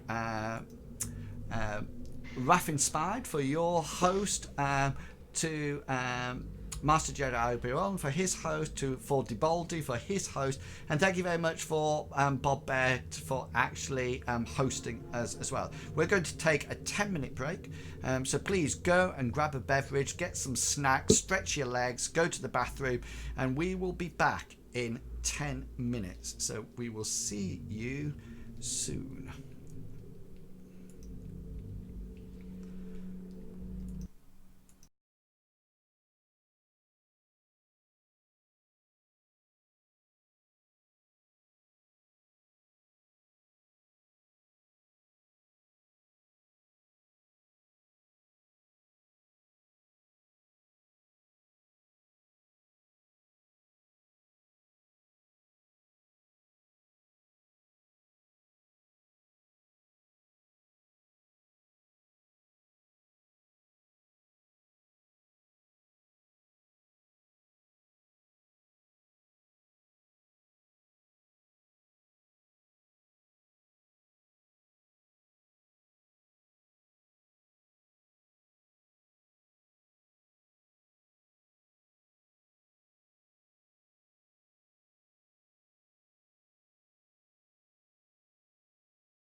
Where's our healer?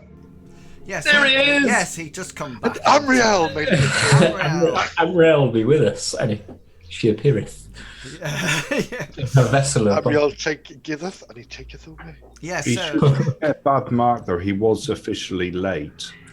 Yeah. Can you note that down on my permanent record, please? yes, I will do. What I was just saying is that I'm just putting the campfire in the middle. Hessaret, you were talking about the skulls, etc., and they're not all in one place. They're sort of like scattered around the place, but there are some congregations of them, almost like clusters in certain parts. You probably think that might be where certain skirmishes happened. Does anybody have a medicine roll? I was going to say, I have a first aid one because I checked them to see if, or whoever has a medicine one, see if there's any like signs of wounds on them. Does anybody have medicine? No. I have healing, but not medicine. Yeah, I'm first aid, not medicine. Right. Okay, then that's probably because medicine's not an actual skill. Healing is a professional skill compared to the standard of first aid. How dare you! No offense. I'm actually garbage at first aid, so... Well, first aid's more chewing leaves, isn't it? And Yeah. slapping it on something. Okay. There.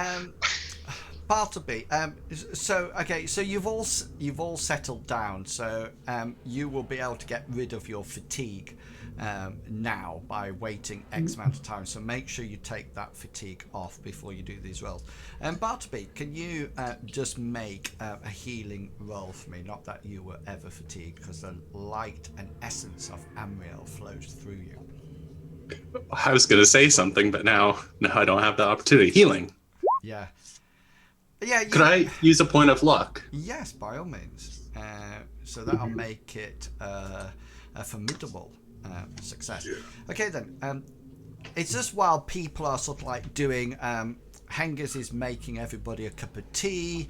Hessaret is starting the fire, and while you're sat there, you're just sort of like looking at the skulls and any bones that you can find, and there's certain pieces of information that you find out from using your healing skills. Not to heal them, but to understand the anatomy and the form.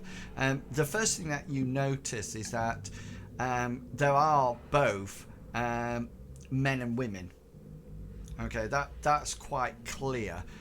So there's men and women here, both of them. So you can tell by sizes of pelvis and length of femur and things like that.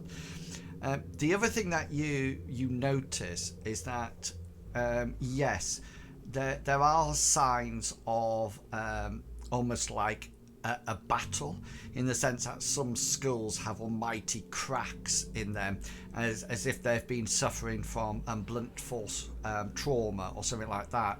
And you do find situations that there's bits of rusted metal through rib cages, etc. And the other thing that you do notice is that these bones have not been buried. There's been no sort of act of worship on this. It's just that the majority of them are just covered with moss or sludge. It's obviously just they've obviously decomposed here and been overlaid by soil or whatever. It's not an act of burial site at all. And it's not something recent either if it's decomposed into bones. That everybody can have that. It definitely is not something recent. As Bartleby's sort of like looking over these bones, Gulliver's going to go up to him and he's going to say, Bartleby, do you know when Amriel blesses Hengist's sword? Yes, I do. How long does it last? Well, I suppose some people could form ideas of how long it would last, but I've always been under the belief system that Amriel will do what she will do, and that we cannot seek to understand her pattern at any level. She will bless the blade until it no longer needs to be blessed, is all I know. I was just thinking of what Tobias was saying about those swamp creatures, and about that only magic could harm them. I don't know if my goddess is magic. She's divine, sure.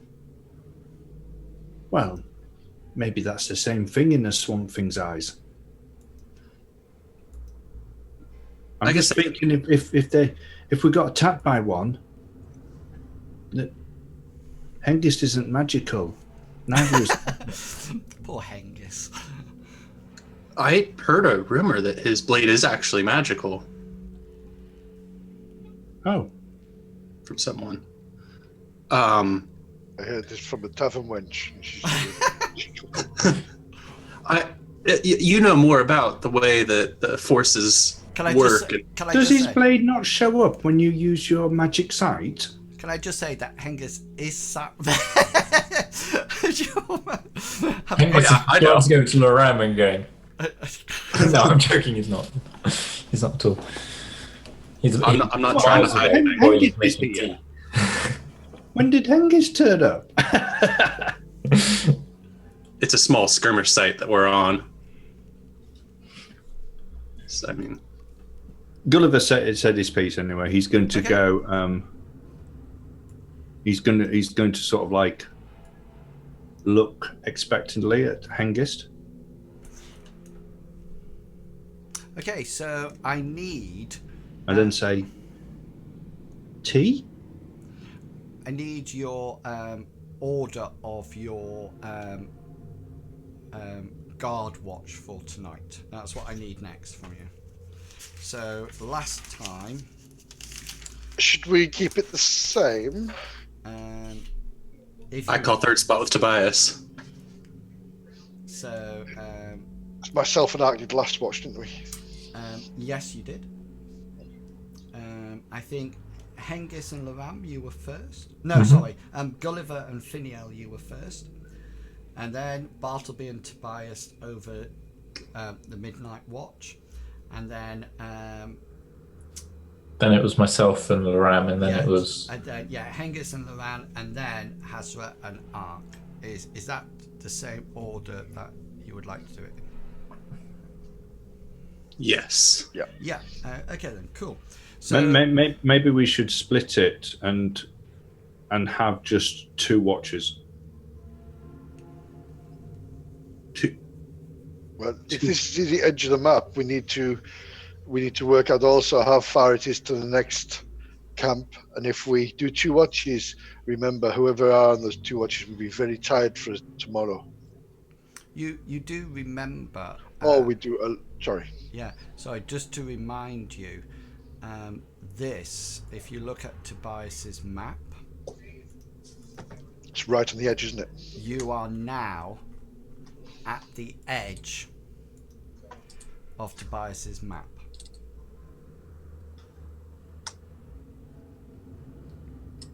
Gulliver's definitely going to say, I think we should make. I think we should just have 2 watches. Are we talking 2 watches of more?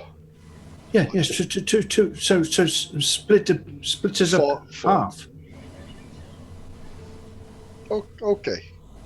Well, those creatures that were in the swamp devils could easily attack us if we're not careful. I suppose if there's 2 people on watch, then 2 creatures could come up and disarm them, and the rest would be vulnerable. So I agree with this on second thoughts.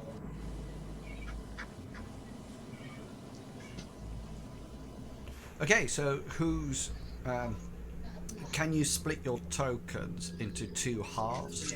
So the one on the left of the fire are the people doing the first watch, and the people on the right hand side are people doing the second watch. If you're going just in a line, Bartleby, we'll find us. First watch is on the left. Yeah, correct. Okay, so Can I just say the left watch has the most heavily armed, Well, I don't think anybody else has. Well, and we need really a mage on both sides, or somebody who can cast on both sides, in my eyes. And I'd rather be with Ark, so I'm going to swip across to okay. the right side. no, that's the worst. This is the worst idea ever. It's your idea, Golly. No, but you've got the two. I'm just going to mark your tokens with just to sort of like help me remember who's on which side. Can you get Finiel and Tobias to swap places, please? On the. Hang on a minute. Let me just. I'll just do this. So they would be the second watch, and so these people are the first watch. I don't think Finny will go for that because she'll be with Laram, won't she? Mm. Can I just say that the signs mean nothing at all?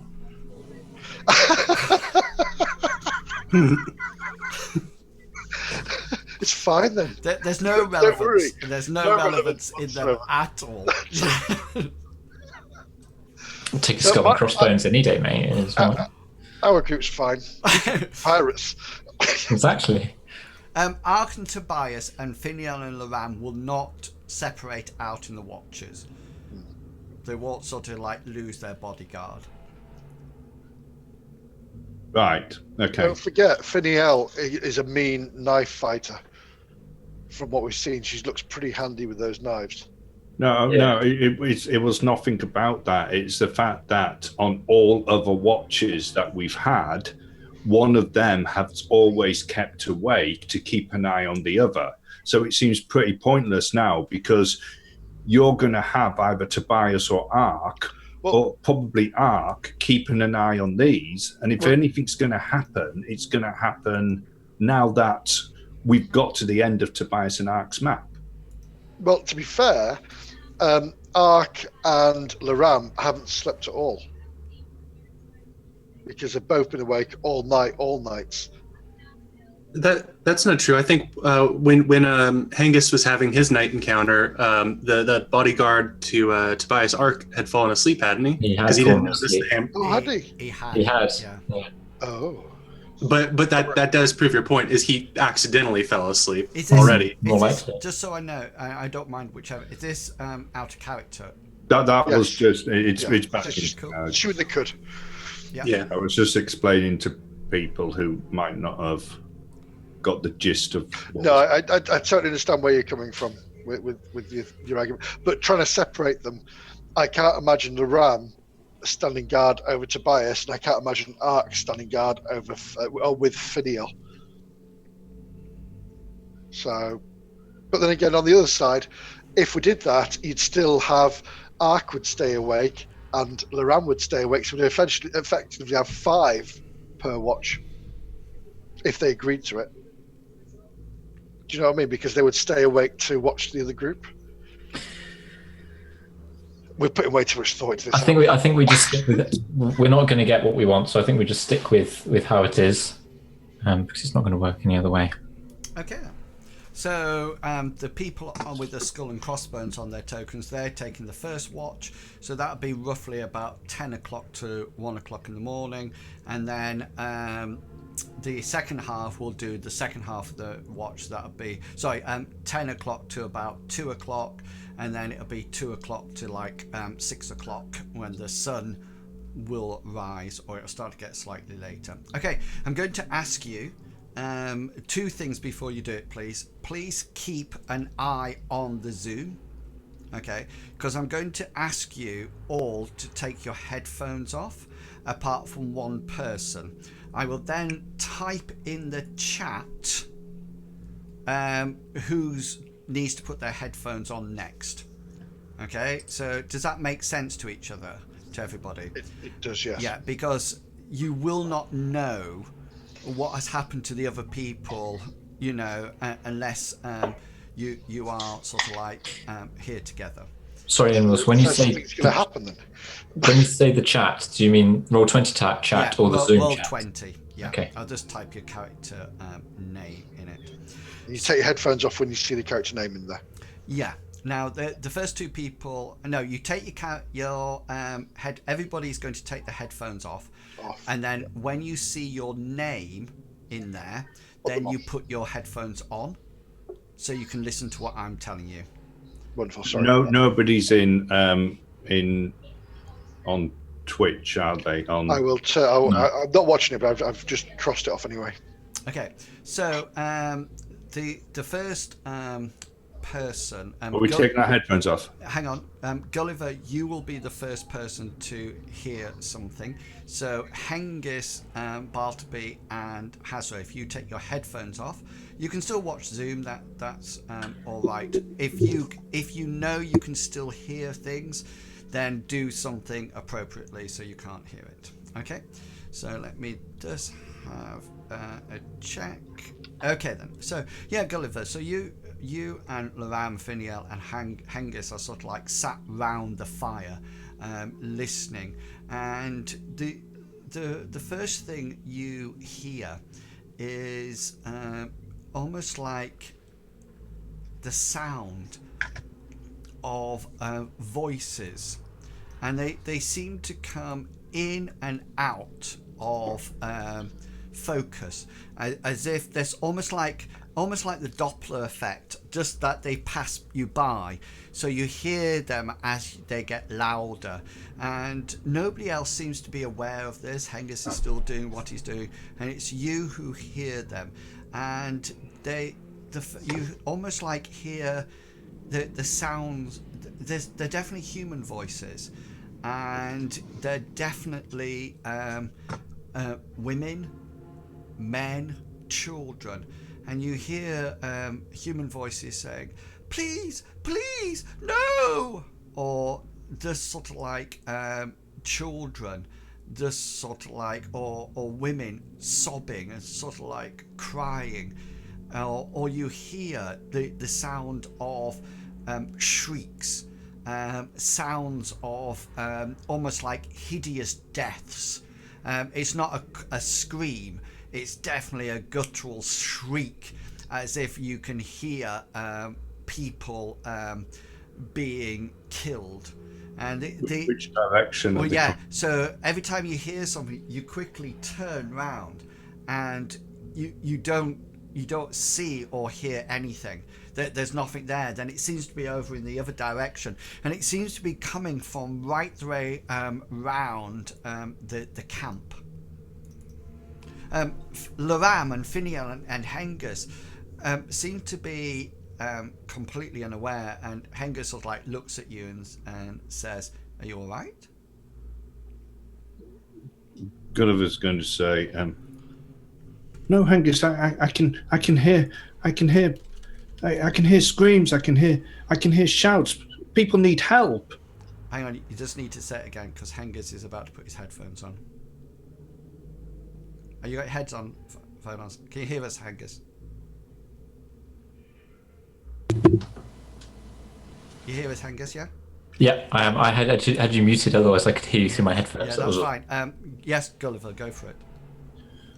So, Hengist, you've noticed Gulliver. I don't know how much you know, but you noticed Gulliver sort of like looking around, sort of like in different directions, and you turned round to him and said, "What is it?"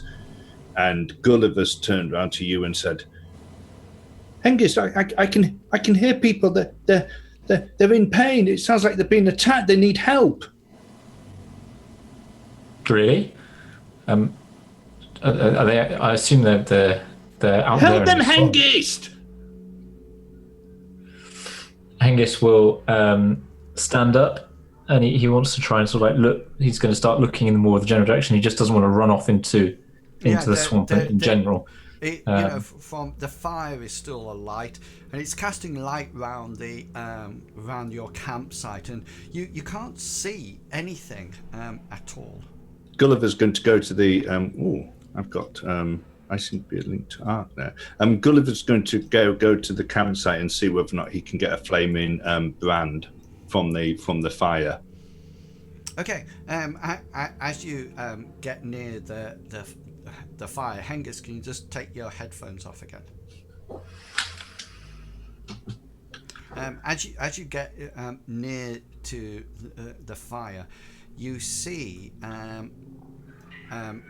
what appears to be some kind of almost like the ghostly form of similar to the barbarians you saw before, and he seems to be running from this position. He looks like he's literally going to go past you, and you grab up the torch, and he seems to have an axe in one hand, a circular shield at the other, and he sort of like runs towards you with it held high, and he just passes straight through you. Can you make a willpower check for me, please?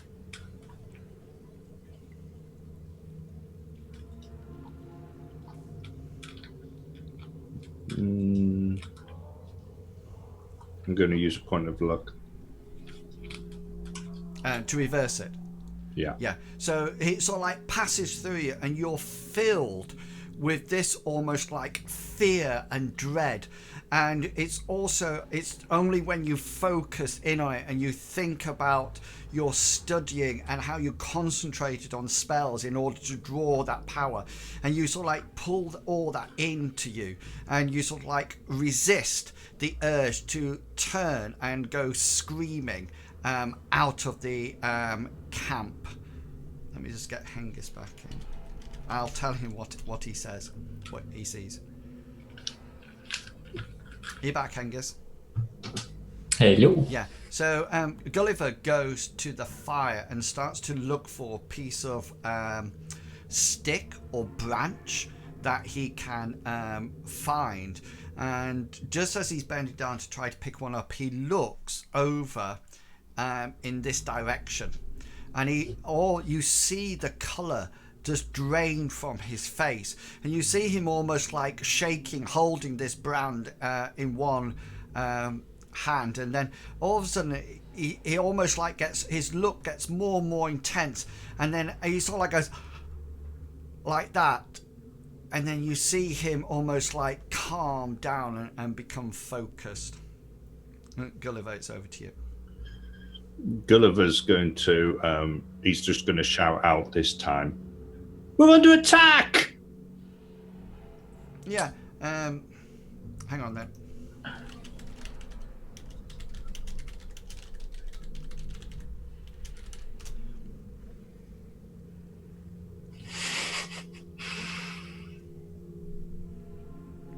Can you let me know when you're all listening in?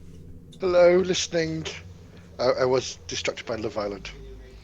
I got everything fixed now. I'm here. Okay, cool. So you're actually woken up by the sound of Gulliver. He's got a branch or a twig or something from the fire that is still alight, and he's just shouted out that you're under attack. That's everybody is now up and awake. What? Where is it? What's happening? Where? They're all around. I heard people shouting. They were in pain. They were being attacked, and a barbarian came at me, but he blended into the mist right at the last moment. Where? I told Hengist, and he just stood there. Where are they? Show me. Point. Where? I've got my spear out, and it's my hand, and I'm looking, trying to see what I can see all around. Can Gulliver still hear? Trying to keep my eyes away from the fire, because it'll blind me. Can Gulliver still hear these shouts and? Okay, no.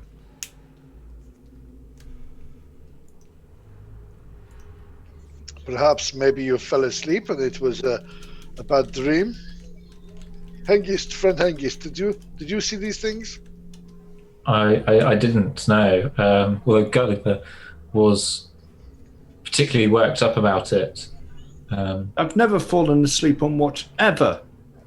I'm not saying you have. It might be other other things going on here. And it wouldn't be your fault if you did. You're young, Gulliver. I know you're aspiring to be a man, but sometimes we all get a little tired. Sometimes I don't know. Maybe I don't make things up. I But, definitely heard it. okay. Well, maybe we stay awake for the rest. What time is it? Where are we? What time is it? Let me check the moon. Yeah, you can't actually see the moon because of the mist, but you sort of like get the idea that you've probably they've been on watch for about 2 hours. It's probably just coming up to midnight or sometime past midnight. Gulliver's going to, along with his flaming brand, he's going to sort of like go a bit further out to see whether or not he can illuminate any of the. Yeah, you sort of like walk around the campsite. You sort of like walk around the campsite with your brand out. I mean, it's not giving off a huge amount of light because it's not like a pitch-covered torch, but you see nothing in the campsite at all. I'll have a quick look around as well. Just where Gulliver points out where a barbarian ran up to him. I'm going to look on the floor and see if we can see any tracks, marks, because it's moss there. So I'd like to think something would have been broken. So Gulliver, you need to show them where.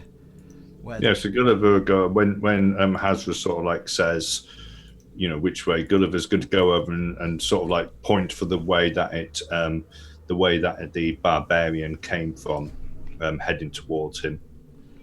Right, so I'll ping it for you. It was over here, Hessaret. So I'm going to walk over here and I'm going to just look at the moss on these stones and skulls. Make a tracking or survival check, either or.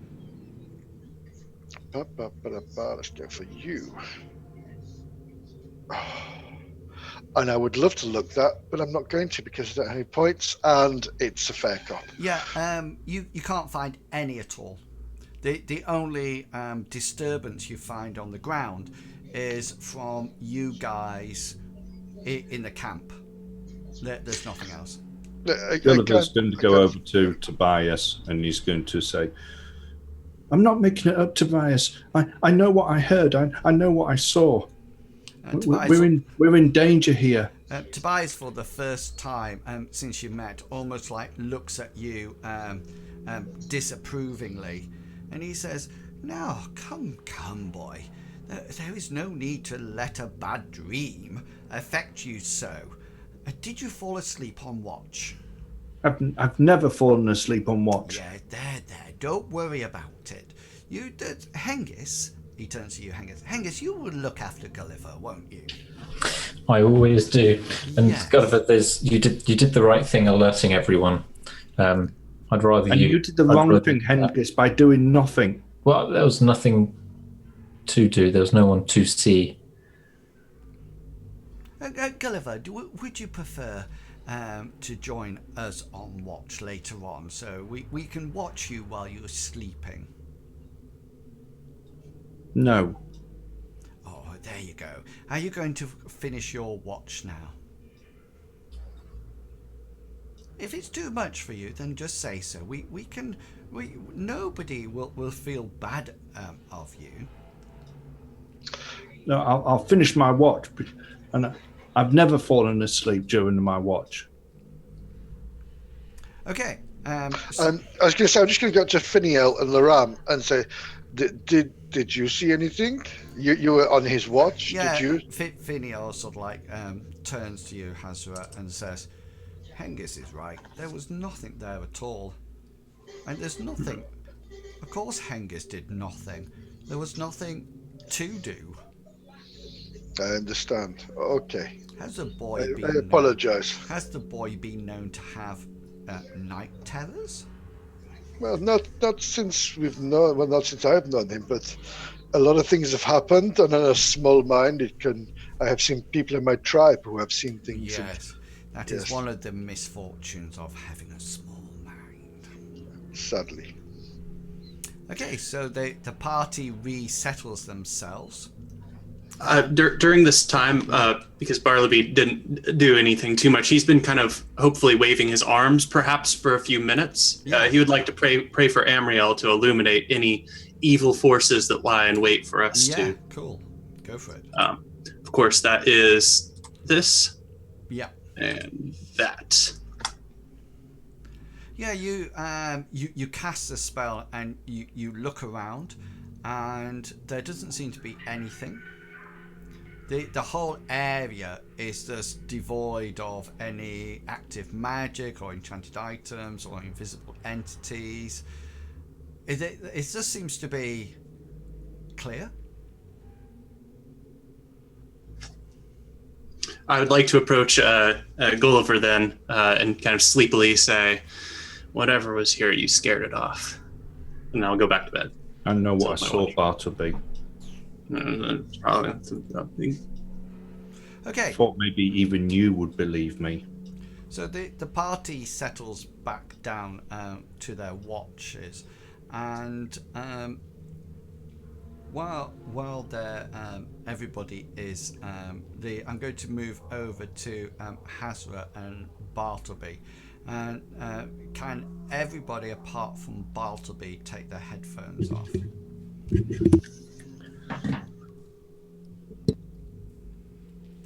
Okay, I assume everyone's done that. So, Bartleby, you drift back off to sleep, welcoming the almost like the rest, but your dreams, as ever, are not fully devoid of objects and scenarios.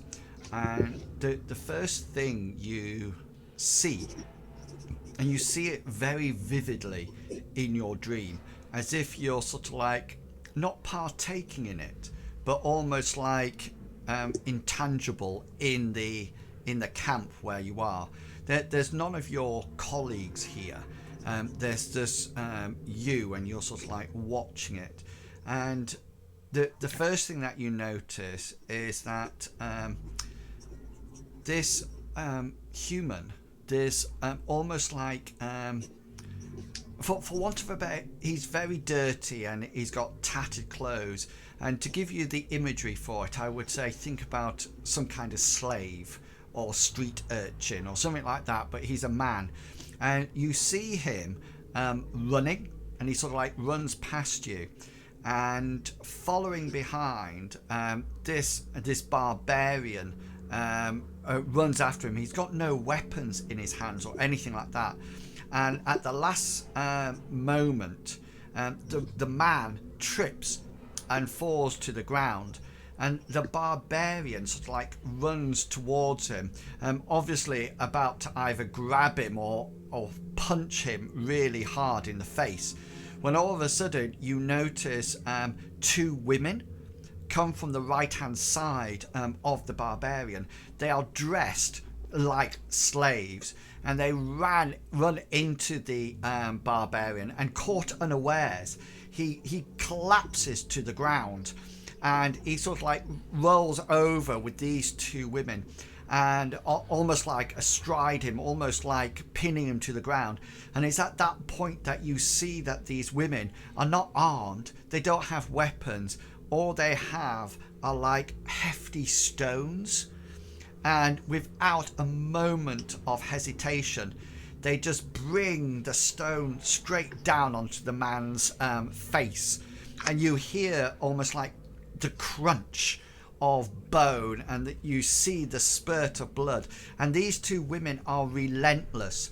They're just raining these stone attacks down over and over and over again onto the face of this barbarian, until it's one of those things that you don't want to look, but you just have to. And his face, the only thing that remains of his face is almost like a soggy mess, and all features have been gone.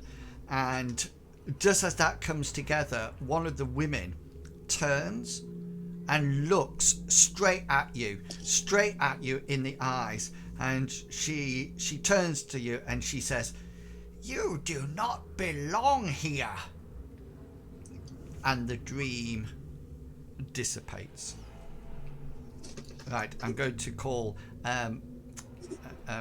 Hessaret in. So if you can take your headphones off, that would be fantastic.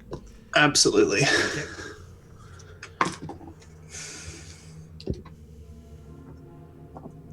And tell me when you're here, Hessaret. Yeah, so I'm here. You're here. Okay, so you drop in to sleep after Gulliver's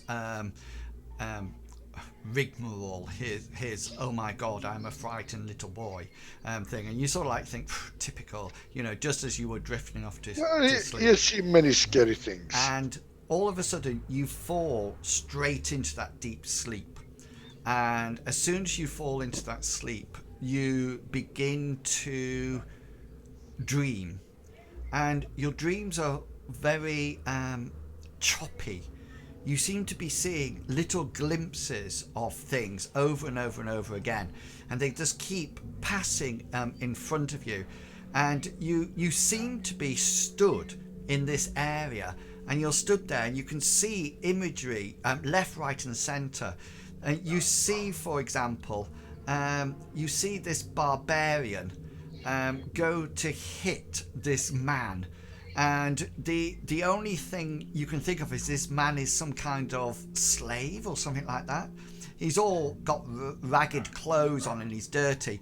And as this barbarian brings his axe down onto the man's head, the man, in a last ditch effort to protect himself, holds up and tries to parry the blow with his forearm, and he missed the shaft altogether, and you just hear the as the blade just sinks straight into the man's forearm, and it almost like stopped by the bone. And at the same time, you suddenly see that the barbarian in his other hand is carrying a knife, and he just rams it into the stomach of this man that he's just nearly chopped his arm off. And he doesn't just put it in and leave it there. He puts it in, and there's a slight twist of the blade, and then he yanks it back out, and you see the man sort of like guts and intestines sort of like fall to the floor as he screams and sort of like collapses with blood sort of like going all over the place. And also the barbarian turns to you and almost like acknowledges your existence there, and looks you straight in the eye and says, "You do not belong here." And then you suddenly fall into that deep, deep sleep.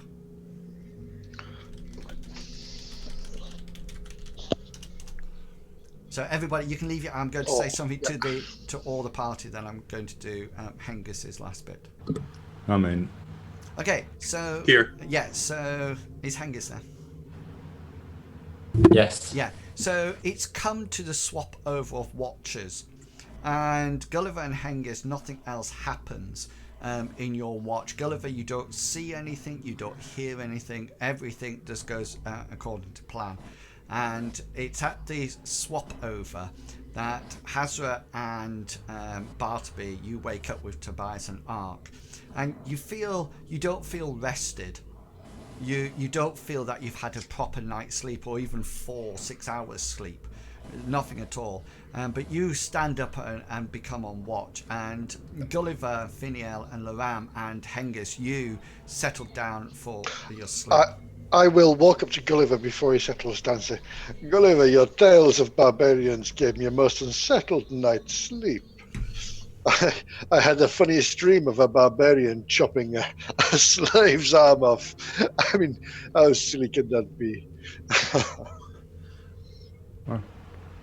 I think there's something evil about this place. You think I'm just making it all up? Well, you say you saw a barbarian charge. Describe him to me. What did he look like? Do you know?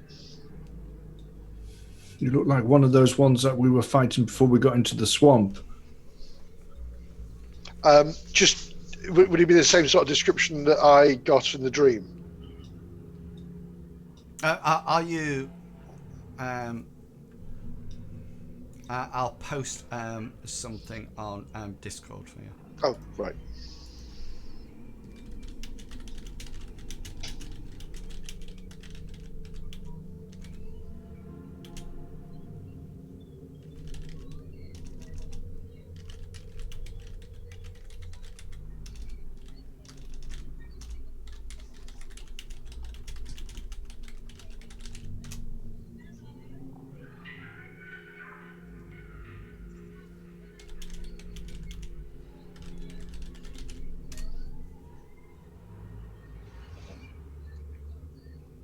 Yes, I mean, I dreamt of a barbarian, but it's probably just a dream from you. And I'll say aloud to everybody else. Did anybody else have a strange dream about barbarians here, or is it Yeah. just me with my fickle mind? I think the words that you used were small-minded, Hazra. No, my mind is not small, Gulliver, but it's fine. I had a dream about a barbarian and slaves. Tell me more. I don't want to think about that dream. That's not a dream that I got from Amriel. Her visions usually are much more pleasant. Did the dream tell you did not belong here? An evil lady that beat a person's face into a pulp did. She said that to me. How very strange. I don't think I belong here, and I'm. Maybe it's just our minds playing tricks on us, or maybe it's our dreams. Sometimes in the steps we would get dreams that would be just messages of foreboding or messages of joy sometimes. And perhaps this is one of those, which is just a little, just to keep us on edge, to make us aware that we are in unfriendly territories. Well, I don't make things up. I know what I saw. I know what I heard. It's fine, Gulliver. You know, it's fine. Don't you worry. I think the things that you're forgetting is that yours happened when you were dreaming. I wasn't dreaming. I was awake. Even though you say that I had fallen asleep, I hadn't. It's fine, friend Gulliver. I was not. I was asleep, so I don't know. You know, I just go by what you say.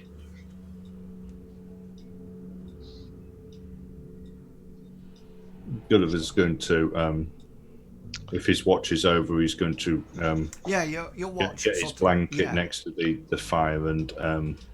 So your watch sort of like ended half an hour ago. So everybody's been talking about this, into the next person's watch. So Hessaret and Bartleby, you've had a full 4 hours sleep.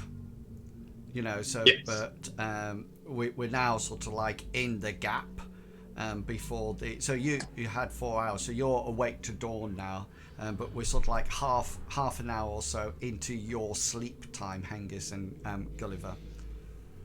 So Gulliver's going to curl up with his blanket next to the fire. He's going to mutter something under his breath, and he's going to try to get to sleep. Yeah, Hengist. So Hengist will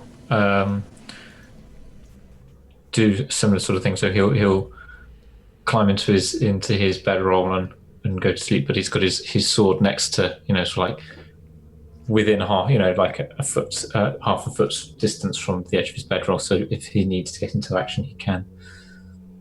Okay. So the first watch, after about half an hour, 45 minutes of listening to Hessaret's dream that he had and comparing it to yours, Gulliver,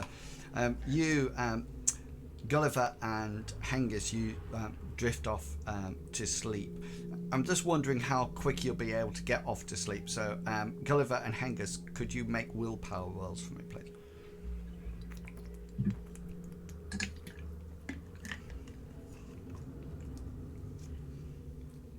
Yeah, so Gulliver, you don't drift off straight away.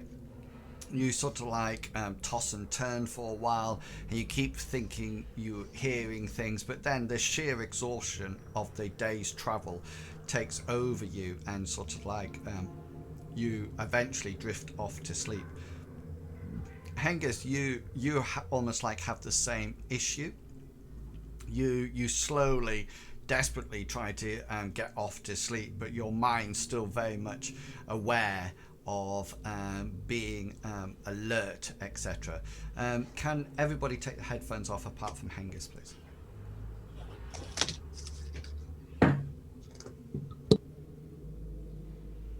Okay, so your dreams are punctuated by scenes, and these scenes happen very quickly and very precisely. They're very vivid, as if you're actually stood watching them as an onlooker. And the first thing you see is like a barbarian stood over what appears to be a woman's slave. And she sort of like sat there, knelt down. She's got her hands like this, and she's pleading for mercy against this huge barbarian, who absolutely ignores her pleas and takes his hatchet, his axe, and just swipes it across her, and it just completely cleaves her head off in one go, and her body slumps forward with blood oozing out of the neck, and the head sort of like rolls over and sort of like appears at your feet, and then you see that's just sort of like clicks, and then you actually see a barbarian is actually running away, and it's chased down. He's being chased down by 4 what looks like to be slaves, and they seem to be running after him, and then he almost like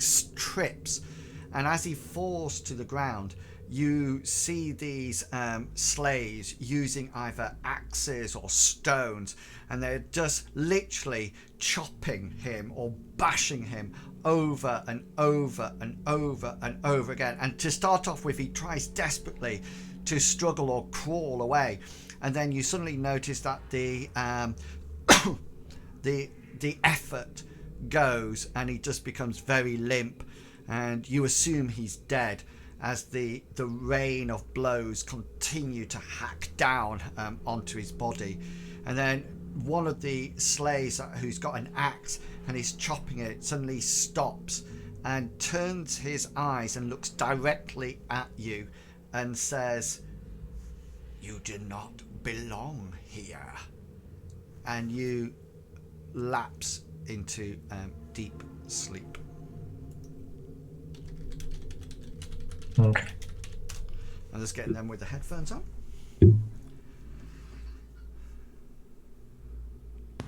I'm back. Okay. Is everyone back? Medipacks on Google. Pickles is here.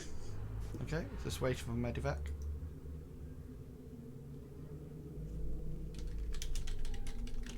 Get off Pornhub. Sorry, all the trailers have just dropped from Comic-Con. Okay, so Hessaret and Bartleby, your watch passes without event at all, but you sort of like it's about 7 o'clock. Sorry, about 4 o'clock. So the sun's just rising, and the you notice that Tobias has actually dropped off, and he's actually asleep, and you sort of like let him, because you sort of like think, there's only Ark, you can watch him, you could probably take Ark, both of you together, and you notice that Tobias is quite fidgety. He seems to be having a restless night, Fitful. and all of a sudden, just as Hengist and Gulliver and Finian and Laram wake up quite naturally after their rest. So you all hear this and see this. Tobias lets out an almighty scream. He doesn't pick anything up from the floor or anything like that. He just starts to pelt it out of the camp. He gets to here before anybody can react or do anything about it. Okay, so we're up to that point as he starts to run out. I'm just going to bring the initiative order up so we can get order of rolls. I just don't do anything yet because I just need to delete your characters. No! Okay then, yeah. So roll away now. Oh, sorry, Gulliver, you're still there. Did you roll? No, I haven't rolled yet. Okay, yeah, you can do it now. Yeah? Yeah.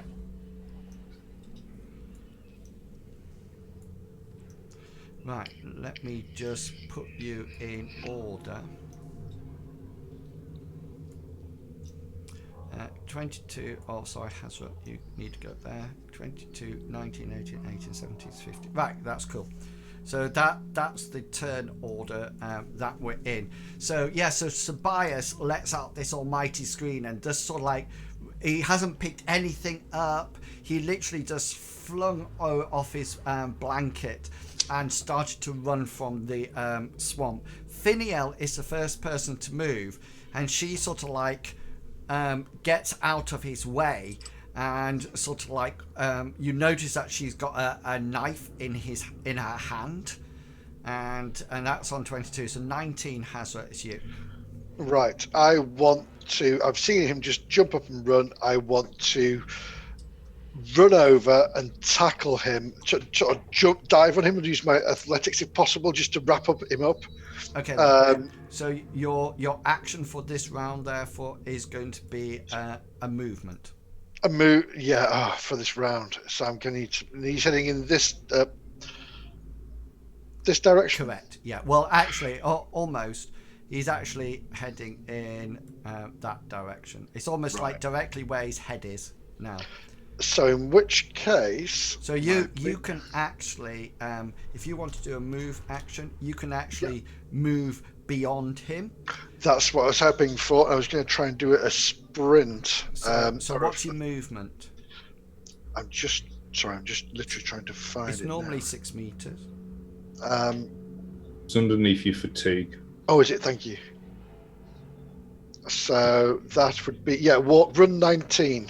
Yeah, so you can easily get in front of him. So like brilliant. Here, so he will literally run into your arms. Yes. Right, so that will be on 19. Ark gets up and grabs his weapon. Laram gets up and grabs his weapon. Gulliver, you're up. Am I on the floor? You're up. You're probably at this point. Everybody is probably stood up. I'm quite happy with that. Is he making a noise as he run, or has he just got up and has he screamed or anything? And yeah, sorry, you must have missed that bit. He actually woke up emitting a huge scream, and then he left everything and then started straight out to the outside of the swamp. Okay, the outside of the camp.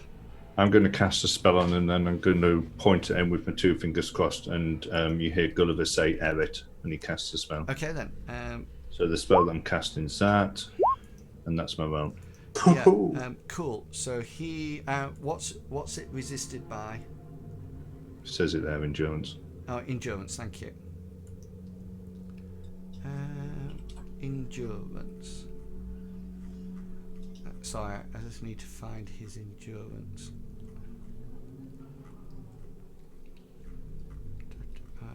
Here he is. Endurance. All right.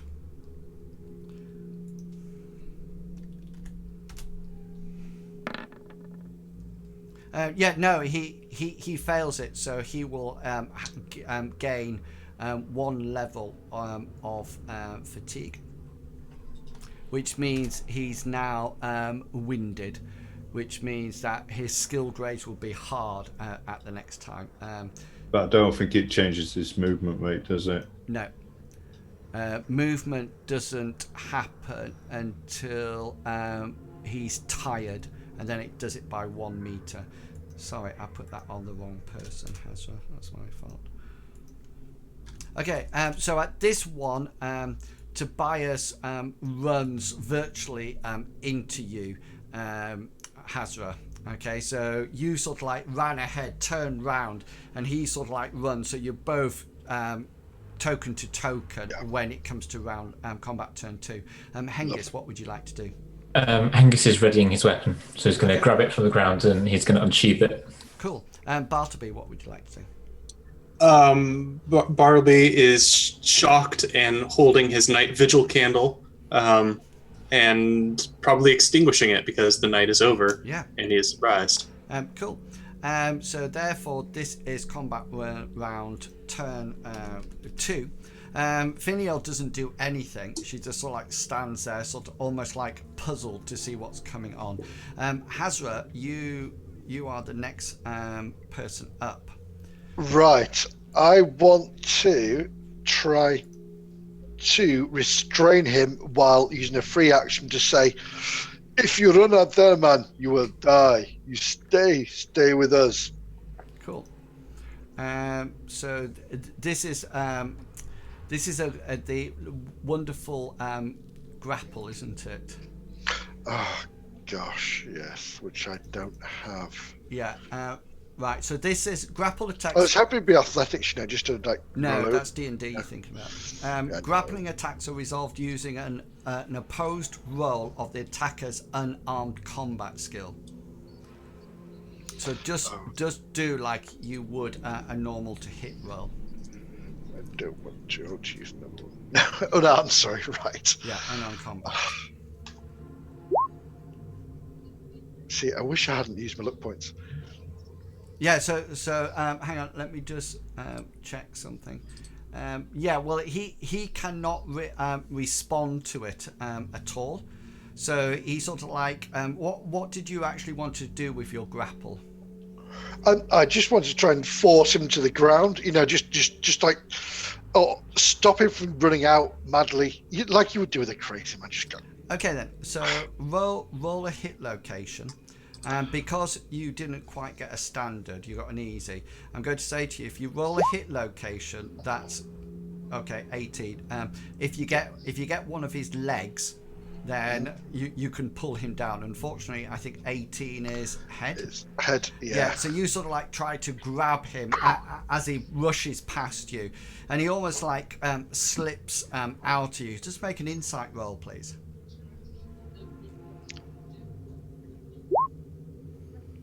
Yeah, he looks pretty mad, as in, cuckoo, cuckoo, cuckoo. Almost like he's almost like got that strained eyes. The eyes are almost like puffed out and everywhere. Yeah, exactly.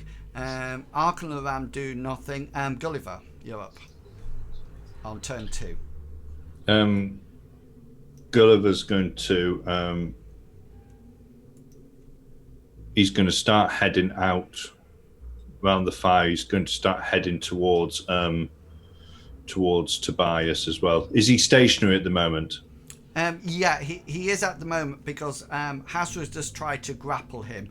So he's missed. So you can see that Tobias will move on his next turn. Okay, he's going to go up. He's going to go up behind him. How far was that? Is that just your walk or is it a run? It's just a walk. I think I could do 6 meters, and I'll measure it out for you. 1.7. I'll run. Okay, so you run up to him. Fantastic. Okay, so now it's Tobias's turn, and Tobias sort of like grabs you. Hessaret. He sort of like grabs you almost like round your shoulders. Let's see whether or not. Yeah, it's not a firm grip. It's almost as if he just put his hands on your shoulders, and he looks directly into your eyes, and he almost like looks as if he's half mad, and he says, "We must get out of here! We must get out of here! Run! Run while you can!" If you run, you fool, you'll die in the swamp. Stay. Hengist, you're up. So you've now got your sword out. Yeah. Hengist is gonna run. I did measure it out. He's gonna run around this way. So that's 10. That's 11 meters. So he's gonna run around to this point. He's got his sword out. He's still got his sword out, but it's down by his side. He's not holding it in a threatening way. He just wants to put another body between. Right. Okay, but you've got your sword out and you're running around there, not to hit, but it depends what the perception of that is by Ark, who is down here. So I'm just going to roll to see what his insight of that is. Yeah, Bartleby, you notice that Ark actually takes a few steps forward. He doesn't seem to be running, but he definitely looks as if he's being proactive in some nature or some reasoning. He doesn't look like he is aiming to intercept Hengist at all. That's not what it looks like. However, it doesn't look like he's definitely taken a few steps purposefully forward. And Bartleby,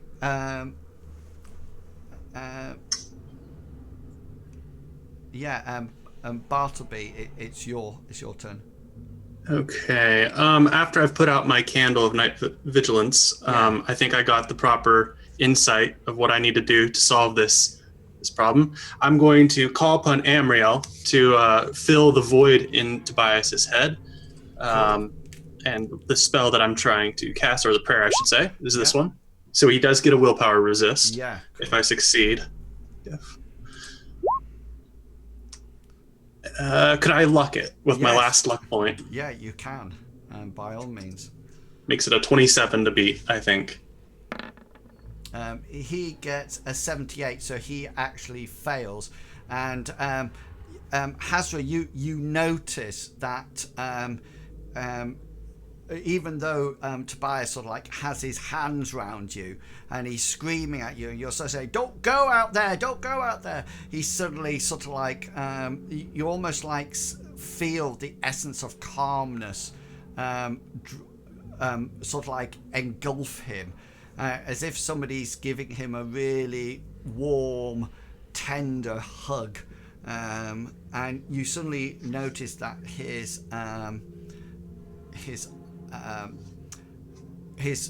he becomes a lot calmer. He doesn't see, and he sort of like looks at his holding your hands and go, "Oh, sorry." I'm glad I got through to you. I was worried you were going to run into the swamp and die. I'm so glad I stopped you.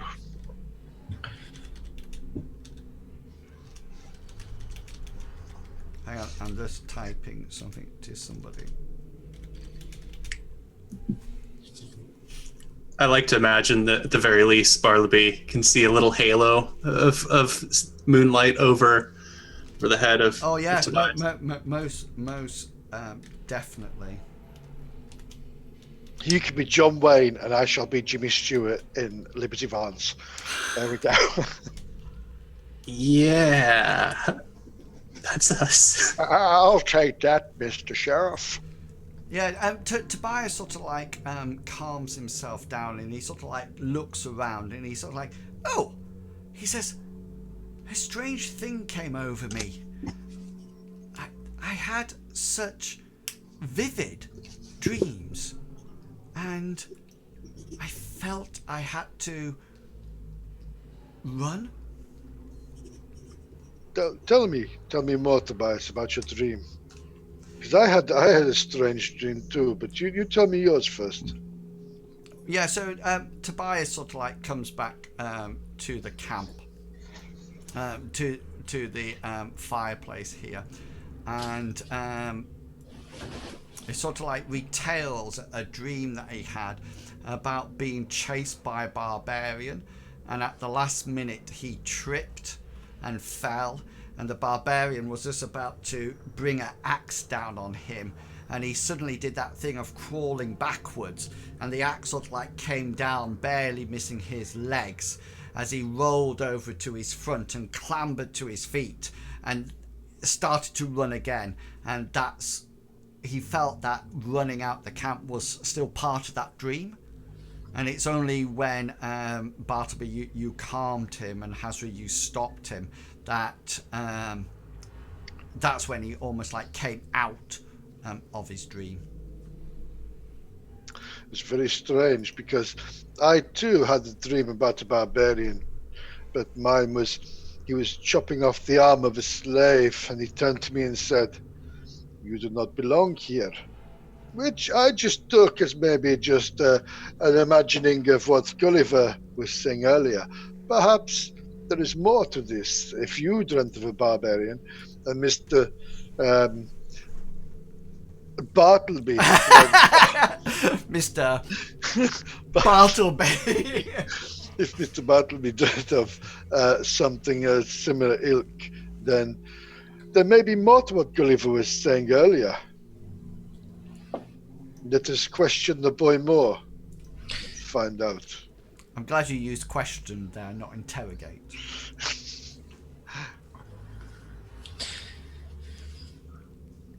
Yes, I agree. I think this place does have an ill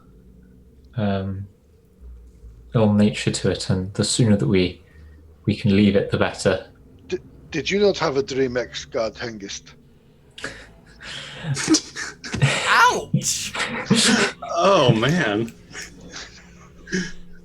Hengist is gonna pause for a second, like visibly go, I did, Hessaret.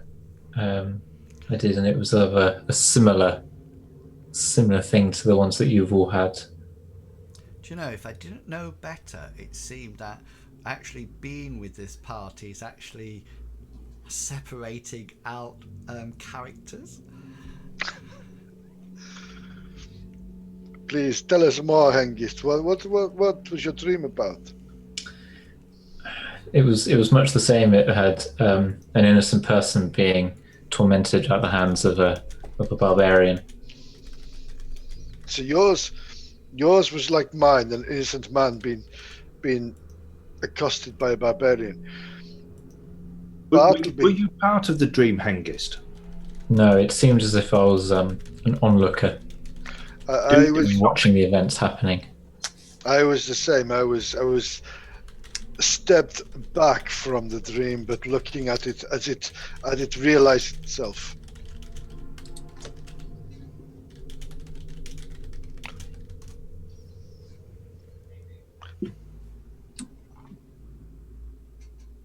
Somebody typing. It was in Wills, I think. It was me, yeah. But don't let it. You carry on your discussion. So, sorry. Thank you. So you and I were onlookers. What about you, Gulliver? You say you saw something while you were awake? Well, yes, but you didn't believe me. Well, humor me. Just you know, I'm not an all-seeing God like Gamriel, so you know, I do make mistakes. I do see things that are different, but I have seen many boys on watch fall asleep, and to be fair, after one lashing, they don't do it again. But it's one of those things where, you know, it does happen. So I think what you've got to remember, Hessaret, is that my mind is slightly stronger-willed than your mind, and what might have you had to be asleep to experience, I could probably experience during. I apologize, Gulliver. I've seen you do very strange things. And to be fair, my mind it's not set up that way. It's a humble mind that does things that nature provides. Humbly, yes. So, again, were you parts of the dream, or were you separate from the dream? I heard people crying out for help. I heard signs of struggle and battle, and I told Hengist, and he just stood there. So I went to get a brand from the fire so that I could go out and help the people that needed my help, needed anybody's help. And as I was doing it, I saw one of the barbarians, like the ones that we encountered earlier on, and it was charging towards me, and it almost like it was passing through, but I gathered my will. Was it trying to attack you as it passed through? Or was it just going through you? As if it looked like it was attacking. Right. And Hengist, yours was the same as mine, a slave thrown to the ground and attacked by a barbarian. Did he try to protect himself with his arm like this? No, it was slightly different. It was someone pleading for their life, but the barbarian took it anyway. Ah, I see. And Bartleby, sir, I know it pains you very much to tell this tale, but could you please break it down so we can understand your version of events? I think so. The more I think about it, the more I remember when we were in the Copper Kettle back in Advent, and when we were in the tavern, I was listening to some, but I may have gotten things a little muddy in my mind, but they were talking about a story of a slave revolt. Maybe it was the bard that was talking about that. There was a slave revolt that perhaps ended the reign of Hessaret. For what I saw in my dreams, in the visions that Amriel or Meroth have sent, it looked like a slave was running, and then several slaves ambushed the barbarian warrior. And it was the slaves who looked at me with blood in their hands and in the rock they used to bash and pulverize the brain. They said, I don't belong. I understand why it touched you so much, being such a gentle heart like yours.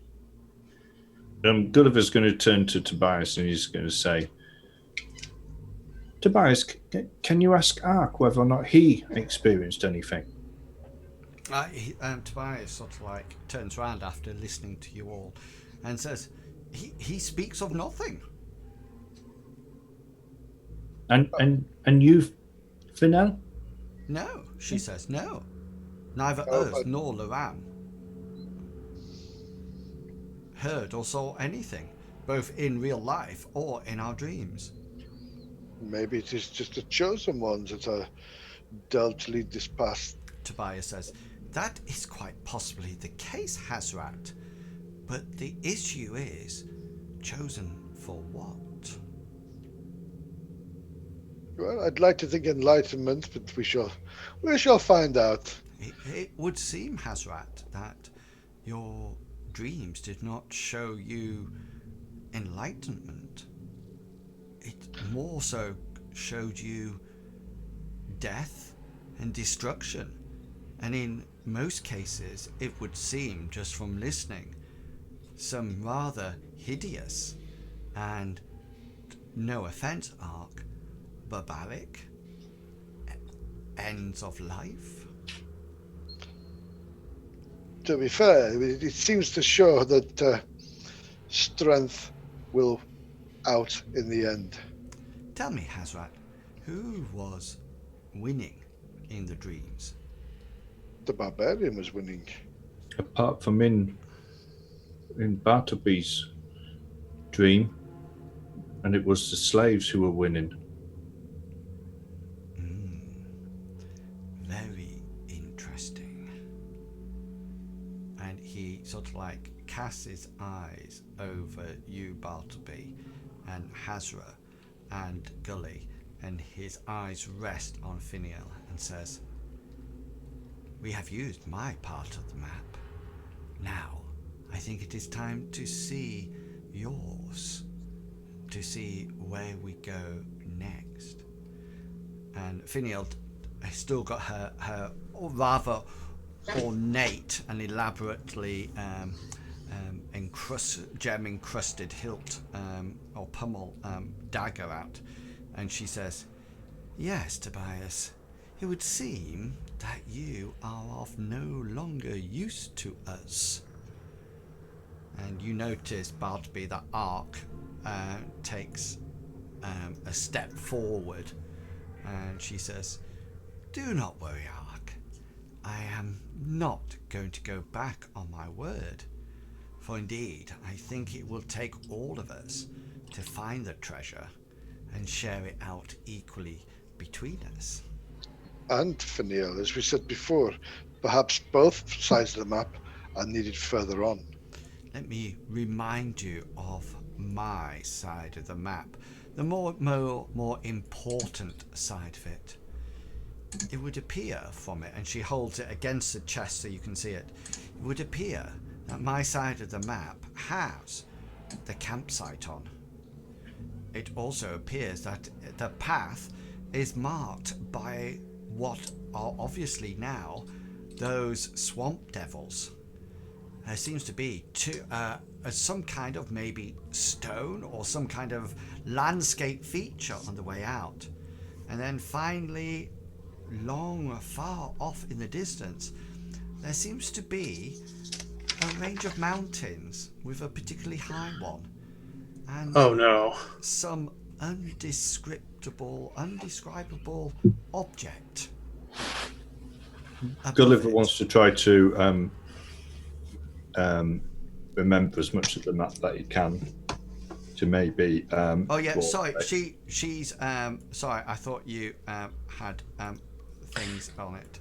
No, you've only given us Tobias's. Yeah, we did have it, but it disappeared. You only have one. You only gave us one half. Yeah, so you should be able to say Finiel's map now. Yeah. So you can see the campsite, the Dust Devil, the art. It's sort of like looks like two pebbles, and then right far down at the bottom of the map, there seems to be some hills and a strange squiggle over top. Could be a lake. Could be a lake, an oasis, perhaps. So after a rather eventful night filled with dreams or visions, you get up, you strike your camp, and you start once again on the journey. However, the order of the walking is almost like reversed. So although Hessaret, you're still at the front, Tobias and Ark are now at the back. And then you, Bartleby, Gulliver. I know, Hengist, you're right at the back. Gulliver, Finiel, and Laurent. So it's like that now. So you guys haven't changed positions, but the two map readers have. And you set off yet again through the dead swamp, and it takes you almost like half a day to actually go through the rest of the swamp, and you see again these swamp devils lurking around, and the pathway is quite straight out, and before long you suddenly notice that the mist and the fog is lifting, and it starts to improve your mood slightly. And after another half or half a day, say, you actually come out of the swamp on the other side, and there seems to be a huge boulder that has been split in half, and it's almost as if some divine being has taken a giant chisel and a hammer and has gone like that, and it's just fallen open, and you can see across the prairie, right through out into the distance, another good day's march. You can see that the hills start to form in the distance, and then you notice that there's quite a big peak sticking up out of it, and you sort of like decide that it's probably a good place to make camp, and then make your journey to the mountains the next day. And it's while you're doing this that Bartleby, you asked to see Finial's map again. She's somewhat puzzled, but agrees to show you it as long as you don't touch it. And you sort of like look at it, and you suddenly a realization dawns on you.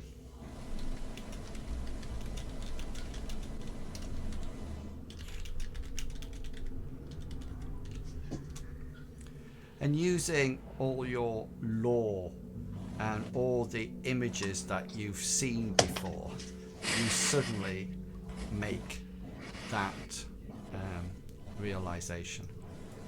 We're on the same page. I was just going to ask you about that peak. Oh, no.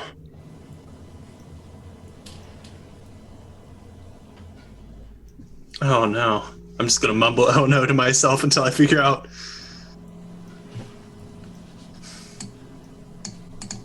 What to do. And I'm going to go up to Hengist.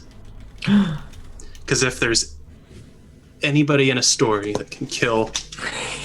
It's the blacksmith's son. Who doesn't know his king. I'm sorry, what? Sorry, wrong story. Bartleby, you look troubled. Why the long face? I might know what's up ahead guarding the treasure. Amriel sent me a foreboding sign. You're good at... Yeah, I mean, when we were at the tower, you and Hazza were pretty well set on that rock lizard, yeah? Yeah, that was not a problem for you at all, right? I mean, I did lose my shield to it, but other than that, yeah, we had the situation well in hand. Yeah, so like a dragon would be fine, right?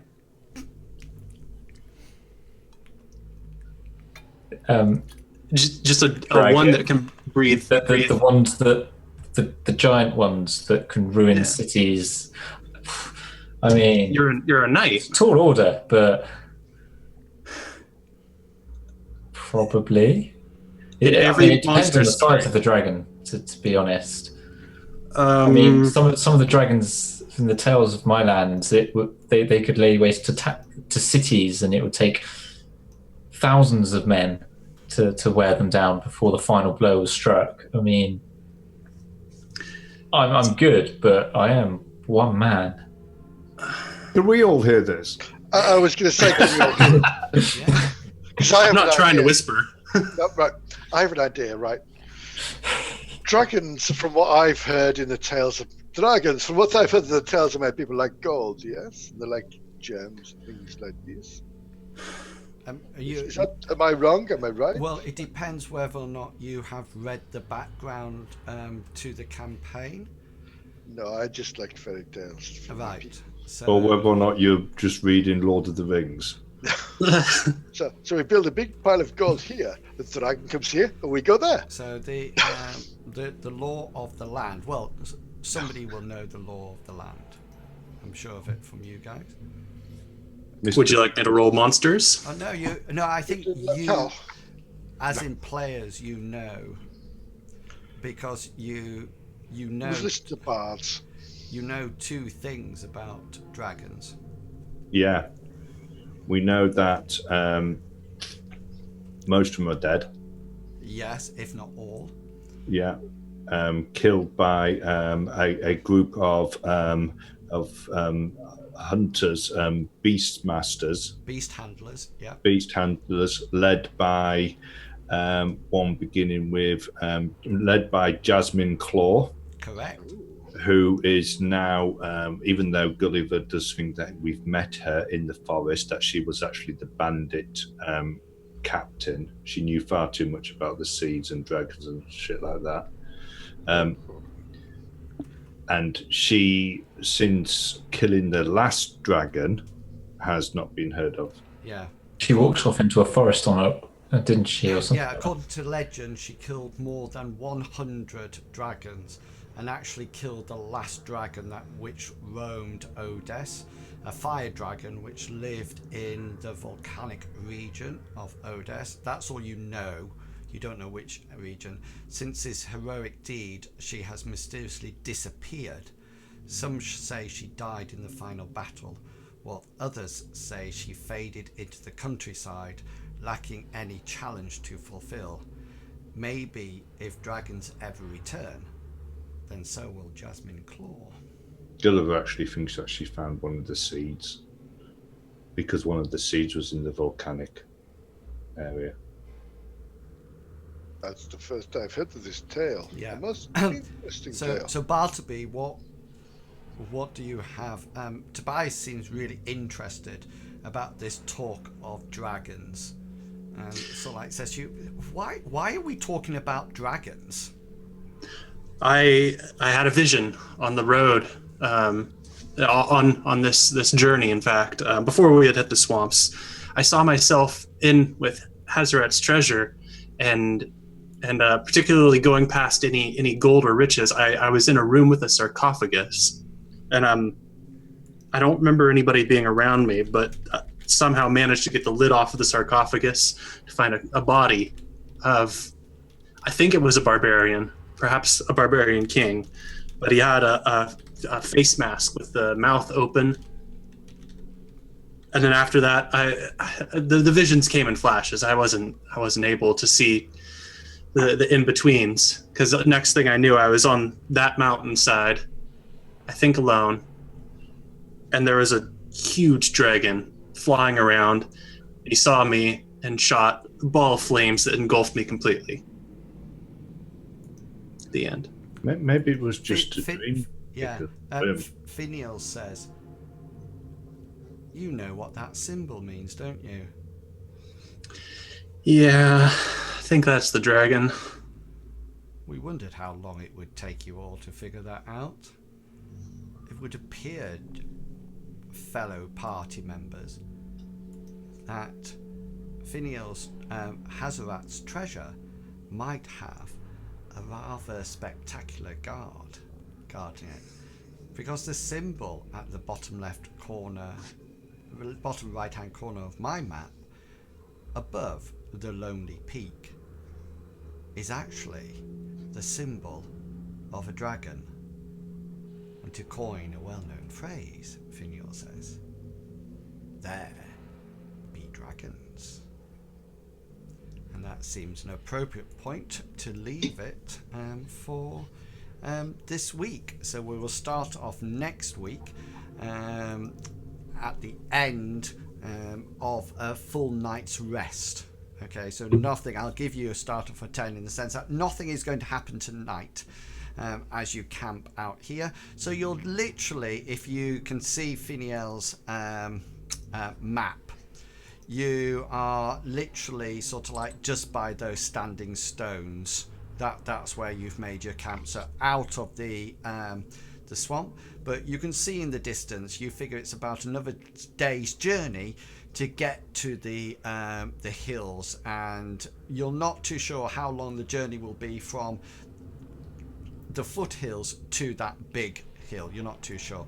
The other thing that I just wanted to show you, just so you remember, is this map of the wilds. So you have come through these swamps, yeah, and so technically you're probably about there at the moment. I wonder which peak we're heading towards. the small one. Yeah. I think it's that one. It's not the one with the fire circulating around it. That's a halo of cloud. Top left. And that was me thinking it was the dragon flying around. It's so fast, it was just creating a blur. Yeah, it does. Like chasing its own tail around. Yeah, cool. So well done, guys. You withstood some kind of phantom attack. Gully got bitten by a snake, and yes, he was poisoned, Bartleby. Yes. Wow. Yes. Which And I stopped a madman from running away. you did. Yeah, and got the party lost at the beginning of the adventure as well. But yes, but apart from that, just to let you know, the poison wasn't anything horrific. What it would have done in 4 minutes, it would have actually Gulliver would start to feel wounded. He would have intense agony, then onset, then nausea, and then confusion and exhaustion in about 30 minutes, and then death occurs due to anaphylactic shock. EpiPen. And that would have been it. Not too horrific. Not horrific at all, then. And I bet you're so glad that you actually took Cure Malady. Yes, I am. Brilliant. Okay then. So let's finish off. Do you know? I'm not going to do it this week for you, but I might do it this week because I've been watching a lot of streams, and a lot of streams sort of like get people to talk about the adventure at the end and what they liked about it, etc., etc. But we might do that next week, so take notes throughout. Did you want to say something, Medivac? Yeah, I really enjoyed the fact that we actually did some role playing rather than fighting. Well done. No, sorry. There's always opportunity for role playing. I know. So yeah, does anybody have any announcements for their own channels that they would like to give now? No. Okay then. So I will be back tomorrow with more Elder Scrolls Online, which is absolutely fantastic at the moment. Despite not being able to get the Sigic non-combat pet, I am still persevering. And then on Tuesday night at 7 o'clock BST time, do come back for a bit of Shadowrun. And then on Thursday at 7 o'clock BST time, that's 1900 hours all on the evening, we will venture forth into the world of Call of Cthulhu again in 1888, the time Victorian London and the mysterious Jack the Ripper. Guys, I did put that chat out for you. I hope you noticed. I noticed, thank you. So you can talk rather than doing it in the actual in the Discord channel for it. Okay, so well done, guys. We will pick up the story next week when you head off to die at the hands of a dragon. Yeah. Yeah. It's fine. I'm going to offer my services as a toothpick. So. Yeah, excellent. Can I just say, dragons back on the menu? Yeah, it's almost like that. You ought to remember it, but there was a wonderful safety advert when we were growing up, when they were trying to teach us how to use a pelican crossing, which is a pedestrian light control crossing, and he walks across on the green man, but he leaves his umbrella on the other side. I wish I'd brought my umbrella. Yeah, and the green man is flashing, and he's about to walk out, and they say, no, the green man is flashing, you cannot go until it's about to change to red. Anyway, and then it starts to rain, and he says, oh, wish I brought my brolly. And I was just thinking, wish I brought my shields. Or something similar. I wish I had money to buy a new shield. Yeah. It's fine. I have dragon repellent spray. It's fine. Anti-dragon repellent. No, the other one. Dragon. Because I was about to say, if it's anti-dragon repellent, that means it's dragon attraction. That's right. And the spray, you're like the Lynx advert. It's fine. Dragons are notorious. They're just like snakes. Cover ourselves in mud and they can't see us. That's They're right. seen by heat. Yeah, that's right. Oh, I just need to do a piece of art for this when you're all walking up this like sludge monster. You look like the swamp devils. Yeah. That'd be fantastic. Maybe that's what they are. They're dragon hunters. Well, maybe Could be. you are now the dragon hunter. I never thought of that. I'm just waiting No, for no, the that's singular, not plural. Oh. Anyway, so thank you for coming along watching the streams today. I hope you enjoyed all the streaming that I've done today. And I would like to, I'll be back tomorrow at 3 o'clock, well, probably before 3 o'clock BST time, so do come back. Don't forget to press that follow button. And thank you for your support, either watching, lurking, hosting, raiding, donating, bitting, or whatever. I appreciate every single bit of that. And just like to leave you with my favourite mantra, and please remember to be who you are and say what you feel, because the people who mind don't matter, and the people who matter don't mind. Have fun, and I will catch you all later. And until then, consider yourself well and truly waffled. Have fun, guys. Bye. Bye. Almost Mr. Pickles.